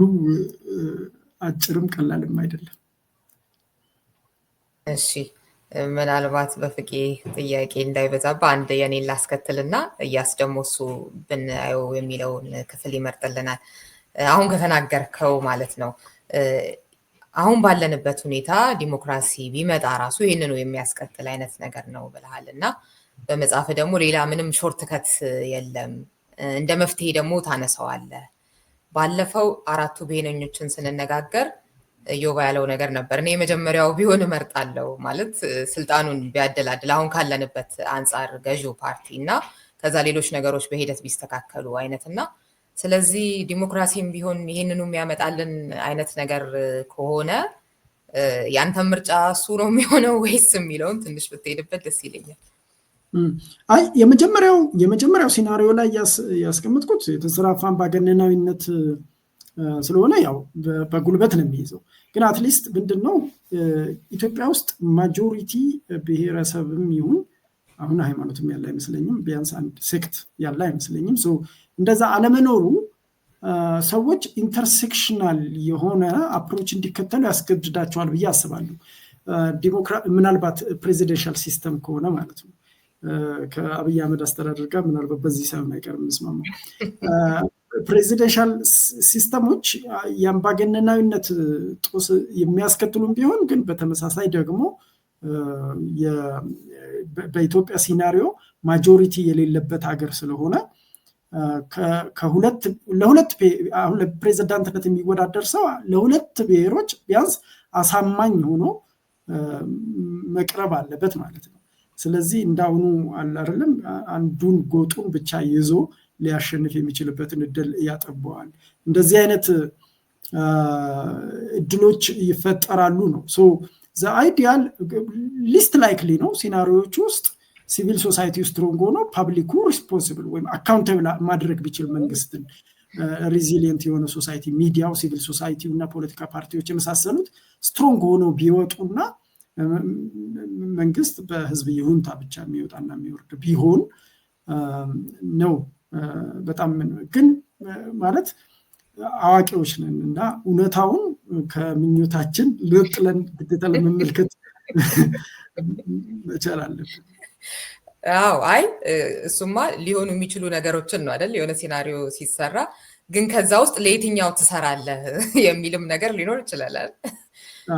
ከዛ አይ ቲንክ አሁን ለምሳሌ በሌላም ስለማውቀው ስኬፕቲካል ነው ዲሞክራቲክ ስርዓት ከአሚት ደሊቨር ምናምን የሚለው ላይ ማለት ነው። ኦቶክራቲክ ሆነውን ደሊቨር ያደርገዋል እንደ ቻይና። ሰላምም ደሊቨር አድርገዋል፣ ኢኮኖሚክ ሰክሰስም ደሊቨር አድርገዋል በተወሰነ ደረጃ። ግን የተወሰኑ መብቶችን ነጥቀው ደግሞ ሰፕረስ ያደርጋሉ ወዘተርፈ ምናምን እና በተለይ አሁን አፍሪካ በቻይና ብትቀና የሚፈረድባት አይደለም። ምክንያቱም ኢኮኖሚክ ፕራዮሪቲ የሚያሉት እንትን ስለሆነ ማለት ነው። ግን እኔ ፐርሰናሊ እንደ ኢትዮጵያ አይነትን መልቲ ኤትኒክ ሶሳይቲ ዴሞክራሲያዊ ስርዓት ብቻ ነው ከህዝቡ እድገት ጋር የሚመጣ።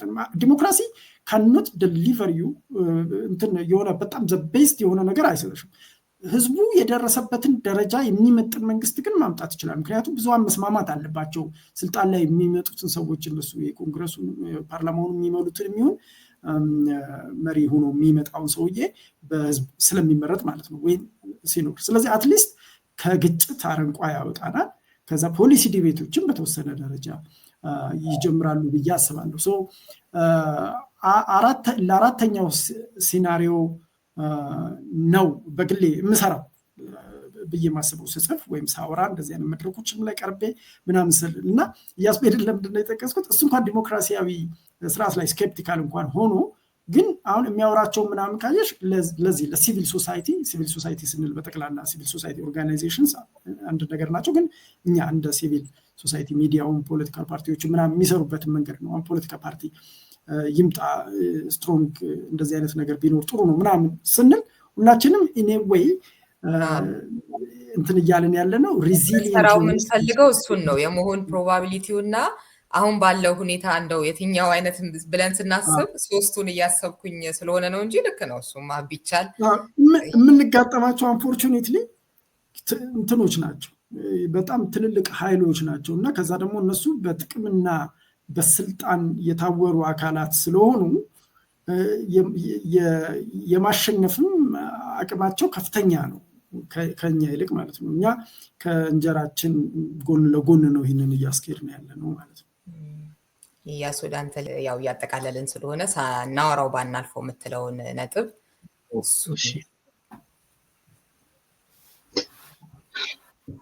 እሺ በፍቃዱ ባላቸው ነገሮች ሰማለሁ። ከሞላ ጎደል ዲሞክራሲ ላይ ያለ ልዩነት ይታወቃል። ከዚህ በሰፊው ስለወራን እኔ ለሜሪቶክራሲ የተሻለ ፊት ያደርገናል ብዬ አስባለሁኝ።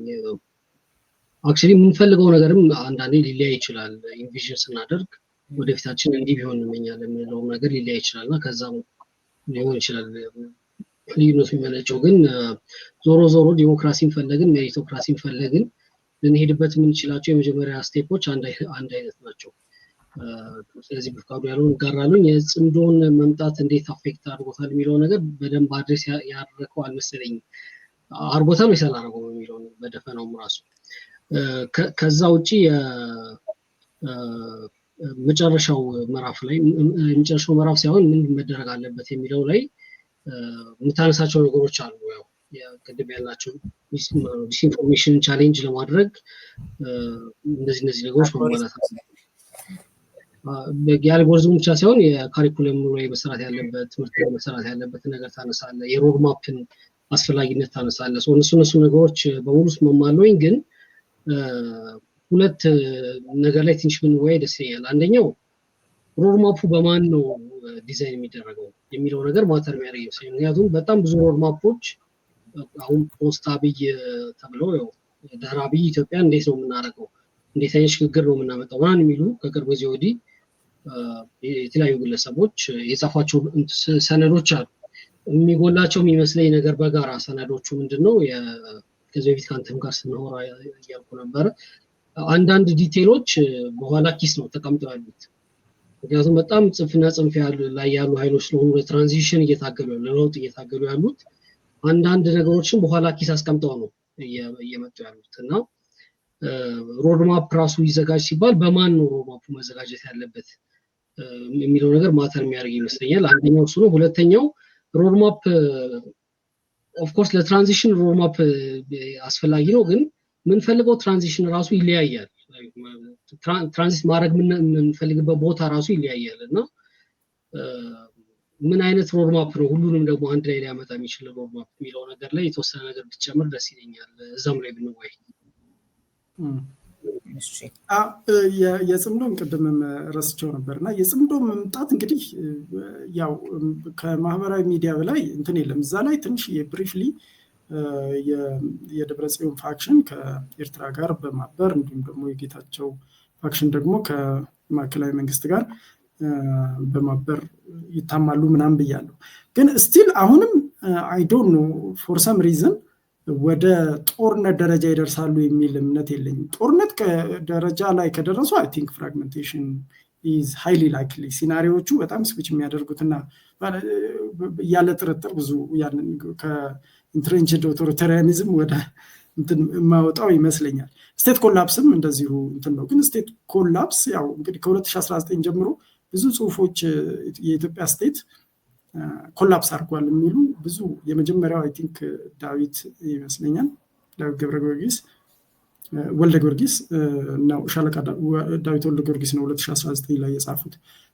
ከዛ በኋላ በተለያዩ ሰዎች ስቴቱ ኮላፕስ አድርጓል ምናምን ተብሏል እስከነ አሌክስ ዶዋል ድረስ ማለት ነው። እና ያ በጣም እንግዲህ አይ ዶንት ኖ እንግዲህ ሪያላይዝ ሊደረግ ይችላል ብዬ ነው የማስበው። ኢትዮ ኤርትራ ጦርነት ከተመጣና የደብረጽዮን ፋክሽን ከኤርትራ ጋር ሆኖ ጦርነቱ የሚደረግ ከሆነ እንዲሁም ደግሞ በተለይ አሁን የአማራ ያለው ኮንፍሊክትም በሻዕቢያ ሊደገፍ የሚችልበት ከፍተኛ እድል ስላለና ኦሮሚያ ክልልም ያሉት ታጣቂ ኃይሎች ኤጌንስት ገቨርንመንት ስለሚሆን ስቴቱ የራሱ አቅም አለው። ስቴት ኮላፕስ ወይም ደግሞ ከፍተኛ የሆነ እልቂትም ሊከሰት ይችላል ብዬ አስባለሁ እና እሱ እፈራለሁ እና እሱ ከሲናሪዮም ራሱ የሚወጣብኝ ነው የሚመስለኝ። ማለት በጣም ከፍተኛ ቀውስ ነው እዛ ላይ ሊከተል የሚችለው። የሮድ ማፕ ነገር እንዳልከው እኔም በጣም እንዴት አንደኛ አክተሮቹን መገመትም አይቻልም። ግን እንዳልኩት ተቃዋሚዎች አይደንቲቲያቸውን እያገኙ ሲመጡ የተወሰኑ ኃይሎች ነጥረው ይወጣሉ ብዬ ነው የማስበው። አሁንም ዜር አር ቱ ፍሮንቲርስ በትውፊታዊ ኢትዮጵያዊነትና በዘውግ ፌዴራላዊነት አራማጆች መካከል ነው ትልቁ ውጥረት ያለው ብዬ ነው የማስበው። ስለዚህ እነዚህ ሁለቱን ሊያስማማ የሚችል ያለፈውን አረዳድ ወይም የከረንት ራሱ ትሪገር የሚሆነው ወይም የወደፊት ምን አይነት መንግስት ምን መስረት የሚለው ላይ አስማሚ የሆነ አንድ ሰነድ ምናምን ማዘጋጀት ይቻላል ብዬ አላስብም። በተለይ ከገቨርናንስ ጋር ግን እሱን ወደዛ ለመሄድ የሚያስችል ሮድማፕ ነው መኖር ያለበት። ለምሳሌ ኢሚዲየትሊ ትራንዚሽን ሲመጣ ምንድነው መሆን ያለበት? ለምሳሌ የሽግግር መንግስት ነው መመስረት ያለበት። የሽግግር መንግስት ውስጥ የሚገቡ አካላት እና የማይገቡ አካላት እንዴት ይወሰናሉ? ሶ somebody has to start the journey ብዬ ነው የማስበው። እንዲህ አይነት ነገሮች ላይ አንድ ጥሩ አግባቢ የሆነ ሰነድ አንድ አካል ካዘጋጀ ከዛ በኋላ ያ ሰነድ በተለያዩ አካላት ኢንዶርስ እንዲደረጉ ጥረት ከተደረገ በተለይ በዋና ተቀናቃኝና ተቃራኒ ወይም የሚቃረን ራዕይ ባላቸው አካላት መካከል መግባባት ከተደረሰ ኢሚዲየትሊ ሲመጣ ምን ማድረግ እንዳለባቸው አሁን አንዱ ትልቁ ጉድለት የነበረው በ2010 ለውጥ ወቅት ልክ ኢሚዲየትሊ ለውጡ ሲመጣ ምንም የጋራ አስፓይሬሽን ያልነበራቸው አካላት ናቸው እሳትና ጭድ ብለዋቸው የነበሩት አይነት ማለት ነው። ሶ እነዚህ አካላት ሁሉም የተለያየ አስፓይሬሽን ስላላቸው በአንድ ሰው ላይ አከማቹት ህልማቸው ማለት ነው። በኋላ ላይ ሁሉም ዲስአፖይንትድ የሆኑት ለዚህ ነው። ስለዚህ ጠቅላይ ሚኒስትር አብይ አህመድ ስልጣኑ ተቆናጠዋል። በፊት የፓወር ቁጥጥር የነበረው ህወሓት ጋር ተጣልተዋል። እሱ ተወዶላቸዋል በሁሉም ተቀናቃኞች። ግን ሁሉም ተቀናቃኞች በሳቸው በኩል ጉዳይን አስፈጽማለሁ ብለው ያምኑ ነበር እና የራሳቸውን ህዝባዊ መሰረት በማንቀሳቀስም ተጽዕኖ ለማሳደር ሲሞክሩ ነበር። ትራዲሽናል ኢትዮጵያኒስት ያልናቸውም ኤትኖ ፌዴራሊስት ያልናቸው ሌሎቹም በየራሳቸው መንገድ ተጽዕኖ ለማሳደርና ህልማቸውን በዛ በኩል ለማሳካት ሞክረው ነበረ። እንደጠበቋቸው ሳይሆኑ ሲቀሩ ሁሉም ቀስ በቀስ ዲስአፖይንትድ እየሆኑ እያኮረፉ እየተጣሉ እየወጡ መጨረሻ ላይ አሁን ያለንበት ሁኔታ ላይ ደርሰናል። ሶ ሮድማፕ ቢኖር ኖሮ ግን ለምሳሌ በቃ የሽግግር መንግስት ያስፈልገናል የግድ ነው ብሎ ወጥ አቋም ሊያዝ ይቻል ነበረ ማለት ነው። ወይም ደግሞ በእነዚህ ጉዳዮች ላይ ዲያሎግ የፖለቲካል ዲያሎግ ወይም የልሂቃን ዲያሎግ ልናደርግ ይገባናል እና እኛ እንደዚህ ቁጭ ብለን እነዚህ ነበሩ የቅድመ ለውጥ የፕሮቴስት መንስኤዎች፣ እነዚህን ሪዘርቭ ሳናደርግ አዲስ መንግስት አይመሰረትም ሊባል የሚችልበት ወይም ደግሞ አዲስ መንግስት ለመመስረት የሚያስችለው ምርጫ ሲካሄድ ያንን ፍትሃዊ ለማድረግ የሚያስችሉ የተቋማት ለውጥና አመራር ላይ እንዲህ አይነት ፍልስፍና ልንከተል ይገባል። ገለልተኛ ሰዎች በዚህ መልኩ ይመረጣሉ፣ እንደዚህ ይሆናል የሚሉ ነገሮች ላይ ያንን የሚያሳይ ብቻ ፒክቸር የሚሰጥ ነገር ቢኖር ከዛ በኋላ በሲቪል ሶሳይቲ ቋንቋ ሶሻላይዚንግ ይባላል ወይም ሜንስትሪሚንግ። ያ ዶክመንት ካለ ሜንስትሪም ይደረግና ሰዎች ልክ ለውጥ ሲመጣ ያ ብቻ ያ ሀሳብ እንዲመጣላቸው መጀመሪያ እንደዚህ ተብሏል፣ በዚህኛው መንገድ ካልሄድን ኢትስ ጎይንግ ቱ ቢ ዴንጀረስ ብለው እንዲሉ ሜንስትሪም የማድረግ ነው። ግን በምኞት ደረጃ ላይ ነው ያለው። ስለዚህ ኢት ሹድ ቢ ፈርዘር። እሺ እዮባ ደግሞ ምን መደረግ አለበት የሚለው ላይ የተነሱ ሀሳቦች አሉ። መጨመር አለበት የምትለው ወይም ደግሞ ይሄኛው ሀሳብን በዚህ መልኩ ነው ያየሁት የምትለው ካለ እሱን አንሳል። የተለየ ነገር ለማለት ሳይሆን እስማማለሁ ማለት አሁን የበለጠ እያብራራው በሄደባቸው ነገሮች ውስጥ ለማየት እችላለሁኝ። አንድ ነገር ግን ሁሌም መደረግ አለበት ብዬ የማስበው አትሊስት እውነተኞች መሆን መቻል አለብን ብዬ አስባለሁ። ስለ ምንድን ይሄ የኢትዮጵያ ፖለቲካ እንግዲህ አሁን እየተባለ ነው። ቅድም ጽምደው ሲነሳ አንዱ ወደ አእምሮ ውስጥ የመጣው ነገር እሱ ነው። ጀስት እንትን ይመስለኛል ይሄ ውሸት ነው ብዬ ነው የማስበው እና በቃ ለእውነት ለሆነ ሀሳብ ግብ የሚመታ ምናምን ነገር አይመስለኝም። ድንገት የሆነ ነገር ሀፕን ቢደረግ በቃ ሁሉ ነገር ፈርሶ እንደገና ምንድነው አብረው ሊተያዩ አብረው ሊሰሩ የሚችሉ ሰዎች የማይሆኑባቸው ሁኔታዎች ወይም ደግሞ በጠላትነት የሚዋቀሱበት የሚካሰሱበት ሁኔታ ይፈጠራል ብዬ ነው የማስበው እነዚህ ሰዎች እንጂ የሆነች በቃ እስቲ የሆነ ነገር እንስራ ብለው ይሰራሉ የሚል ምንም አይነት እምነት የለኝም። በተለይ ምናልባት አይ ቲንክ ለውጡ ሊመጣ ሰሞን አካባቢ ላይ የነበረ እዚህ አሜሪካ ውስጥ የነበረ ህብረቶች ነበሩ እና በጣም ሰዎች በጣም እንትን ይሉ ነበሩ እና ልክ ለውጡ ሲመጣ አንዳንዶቹ እንደውም ሚዲያ ላይ በኋላ እንደሰማ ነው አዲስ አበባ ሲገቡ ነው ያወቁት አብሯቸው የነበሩ ሰዎች አዲስ አበባ እንደገቡ ሁሉ እና እንደዛ አይነት የሚሆን ይመስለኛል። የሆነ ነገር ሀፕን ቢያደርግ በኢትዮጵያ ፖለቲካ ውስጥ እነዚህ ሰዎች ዛሬ አብረው ሊሰሩ የሚታገሉ ሰዎች አብረው የሚሰሩ አይመስለኝም አብዛኞቹን ሳይ ማለት ነው። እንደተባለው ምናልባት ጥሩ ሊሆን የሚችለው ሮድማፕ የተባለው ነገር መቅረጽ የሚቻልባቸው ነገሮች ቢኖር ነው። አስቸጋሪ ነው። በኢትዮጵያ ውስጥ የሚያስማማ ተስማምተን ተግባብተን ወጥ የሆነ ነገር መስራት እንችላለን የሚለው ነገር አስቸጋሪ ነው። ነገር ግን አንድ ነገር ማድረግ እንችላለን ብዬ የማስበው ነገር ምንድነው? በተለይ አሁንም እኔ ትኩረት የማደርገው ሞር ወጣቶቹ ላይ ነው። ወይም ደግሞ አዲስ አይነት የሆኑ እይታ ያላቸው ሰዎች ወደ ፖለቲካው እንዲመጡ የሚመጡበት መንገድ ቢኖርና እነዚህ ሰዎች አትሊስት ቅድም እያስፔድ ያለው በትናንትና ሙሉ መስማማት ባንችልም አትሊስት ነበርን አለን ዛሬ ነገ በሚባለው ነገር ግን በተወሰነ ደረጃ በሰጥቶ መቀበል መግባባት የምንችልበት ማለት ወጥ የሆነ ሁሉ የምንስማማበት ሳይሆን አትሊስት በተወሰነ ደረጃ መግባባት የምንችልባቸው ነገሮች ቢፈጠሩ እንደተባለው ይሄ ምንድነው ሮድማፑን ዴቨሎፕመንት ለማድረግም የሚቀጥሉትም ሂደቶች ምናልባት አስበነውም ይሁን ተሳስተን ለውጥ እንኳን ቢመጣ እዛ ለውጥ ውስጥ ምናልባት አሁን የምናያቸውን አይነት ይሄ መደነቃቀፎች ችግሮች እንዳይኖሩ ማድረግ የምንችልባቸው ነገሮች ሊኖሩ ይችላሉ ብዬ አስባለሁ። ከዛ ውጭ ግን ብለሽ ስታስቢው ወይም ስናስበው የኢትዮጵያ ፖለቲካ ከቀን ወደ ቀን ውስብስብ እያለ እያስቸገረ የሚመጣ አንዳንዴ ደግሞ በጣም ትልልቅ ቦታ የምንጠብቃቸው ሰዎች ይህን የሚያደርጉትን ወይም ደግሞ የሚሰሩትን ነገሮች ስናይ የምንደነግጥባት እኔ በተለይ ደነግጣለሁ። የሚደረግ ነው ምናምን የሚባሉት ነገሮች አሉ። በተለይ ዲያስፖራው ላይ የማየዋቸው ነገሮች አንደኛ ተስፋ ማስቆረጥ ብቻ ሳይሆን የሚያስደነግጡ ናቸው። የሚታሰበው ሀሳብ የሚደረጉት የሚሰጡት ንግግሮች ትልልቅ የምንላቸው ፖለቲከኞች የሚያነሷቸው ሀሳቦች የሚያስደነግጡ ናቸው እና እነዚያ ነገሮች ትንሽ ጋብ ሊሉ የሚችሉት ሞር ነገን በማሰብ መነጋገርና የሆነ ስራዎችን መስራት ይቻላል። አትሊስት ትንሽ ተስፋ ይኖራል ብዬ አስባለሁ። ይህንን ለመጨመር ነው። አመሰግናለሁ። እሺ ያስ ምን መደረግ አለበት የሚለው ላይ የምጨምረው ካለ ትጨምራለህ። ሌላ ቅድም የጠየቀው ነበር በፍቄን በማን ቢዘጋጅ የሚለውን እና እንግዲህ እስካሁን በመጣንበት መንገድ ቢያንስ በተወሰነ ጊዜም ከዚህ በኋላ ይቀጥላል ብዬ የማስበው ያው አሸናፊው ኃይል ነው። በተጻፈ ፍኖተ ካርታም ይሁን ወይንም ደግሞ ባልተጻፉ የራሱ መንገዶች የሚወስደን እና ከዛ የበለጠ ትኩረት ማን ነው ወደ ስልጣን የሚወጣው የሚለውን ያው ባለው በተጨባጭ ሁኔታ የተደራጁ በተለይ ታጠቁ ምናምን የሚለው ነገር እሱ ሊሆን ይችላልና እሱ ነገር የበለጠ ምን መደረግ አለበት ላይ እሱኛው ላይ ከመደራጀትም አንጻር ይሁን ተጽዕኖ ከማሳረፍ የተደራጁ አካላት አንጻር እሱ ሞር ቢታሰብበት የበለጠ አይደለም ወይ ከፕራዮሪቲ አንጻር ነው የሚለውን እሱንም ጨምረህ እስኪ። እዚህ ላይ አንድ ልግባ ኢንተርቪው አንተን እኮ ነው የጠየቀው። እኔ ነው የጠየቅሽው?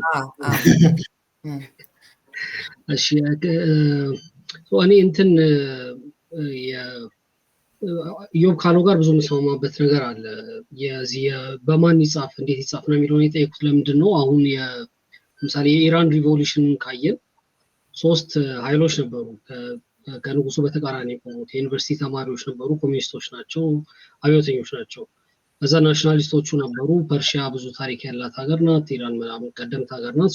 ያንን የናሽናሊስት ሪቶሪክ የሚያቀነቅኑ ደግሞ ናሽናሊስቶች ነበሩ። ከዛ ደግሞ ሪሊጂየስ ፈንዳሜንታሊስቶቹ አሉ፣ አሁን ብዙ ነገር የተቆጣጠሩት ማለት ነው። እና በጣም ተስፋ ነበሩ ንጉሱ። እነዚህ መቼም አንድ ላይ ኮሚኒስት ሪቮሉሽናሪዎች፣ ናሽናሊስቶች እና ሪሊጂየስ ፈንዳሜንታሎች አንድ ላይ በምንም ታምር መጥተው እኔን ቻሌንጅ ሊያደርጉኝ አይችሉ ስለሚያስብ እንትና ብዙ ጭንቀት አልነበረበትም። ሁሉንም ተራ ክራሽ ያደርጋቸው ነበር። መጨረሻ ላይ በምንድን ነው የተስማሙት?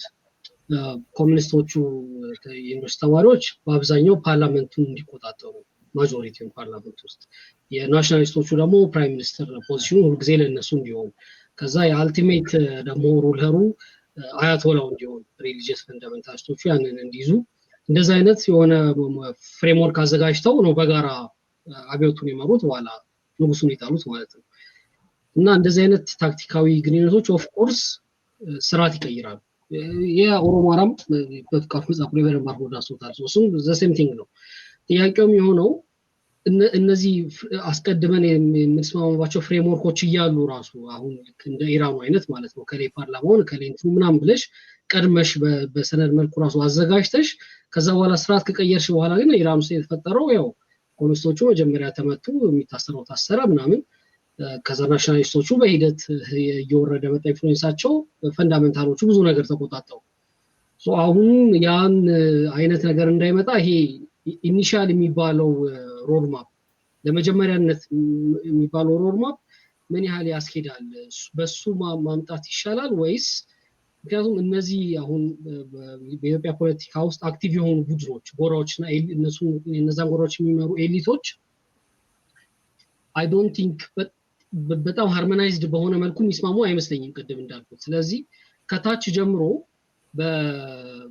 በሚያስማማ ነገር የሚመጣ ትውልድ ማፍራቱ አይሻልም ወይ እንደ መፍትሄ የሚል እንትን ስላለኝ ነው። እኔ በከሌም ቢጻፍ ብዙ ልዩነት ያለው አይመስለኝም። ግን ኮንተንቱ ለማስማማት የምናስገባው ሮድማፕ ላይ ጽሁፉ ላይ የምናስገባው ኮንተንት ተጠቅመን ኢዮብ እንዳለው ከታች የሚመጣው ላይ መስራት የተሻለ ይመስለኛል። እሺ ሁላችሁንም በጣም ነው የማመሰግነው። ለመውጫ በፍቄ ጸሐፊ አንተ ስለሆንክ ላዳላለህና የመውጫውን ሀሳብ አንተ አቅርብልን ለመዝጊያ ማለት ነው። እንደዚሁም ደግሞ እናስታውስ መጽሐፉ የት ይገኛል የሚለውን እናስታውስና እንለያያለን። እሺ አመሰግናለሁ። እንግዲህ ሁላችሁንም በጣም አመሰግናለሁ። አንባችሁ እንደዚህ በደንብ ስለተወያየንበት ርዕዮትም ይህንን መድረክ ስለሰጠሽን በጣም ነው የማመሰግነው። እንግዲህ መጽሐፉ አንድ ሙከራ ነው። የተወሰነ ነገር ዶክመንት አድርጓል። ታሪካችንን መለስ ብለን ሪፈር እያደረግን እኔ የት ነበርኩ፣ የቱ ጋ ነው ስህተት ራሱ የሰራ ነው ብለን ታይም ላይኑን እያየን እንድንወያይበት እድል የሚሰጥ ነገር ነው።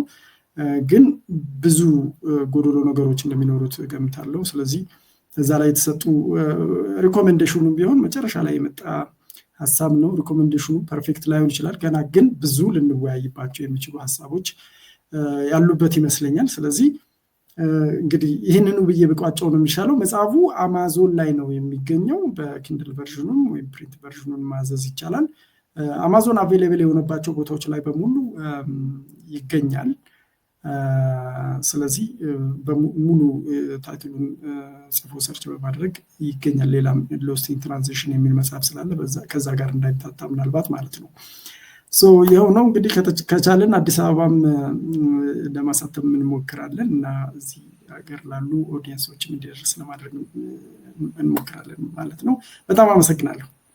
እሺ እኔም ሁላችሁንም በጣም ነው የማመሰግነው። አድማጭ ተመልካቾቻችን ሎስት ኢን ትራንዚሽን ዴሲቴን ኮንፍሊክት ኢን ኢትዮጵያ በሚል ርዕስ የተጻፈው የበፍቃዱ ኃይሉ መጽሐፍ ላይ በሁለት ክፍሎች ያደረግነው ውይይት ይህን ይመስል ነበር። በሚቀጥለው ከሌላ ጸሐፊና መጽሐፍ ጋር ቆያችኋለሁ። እስከዚያው ሰላም ሁኑ።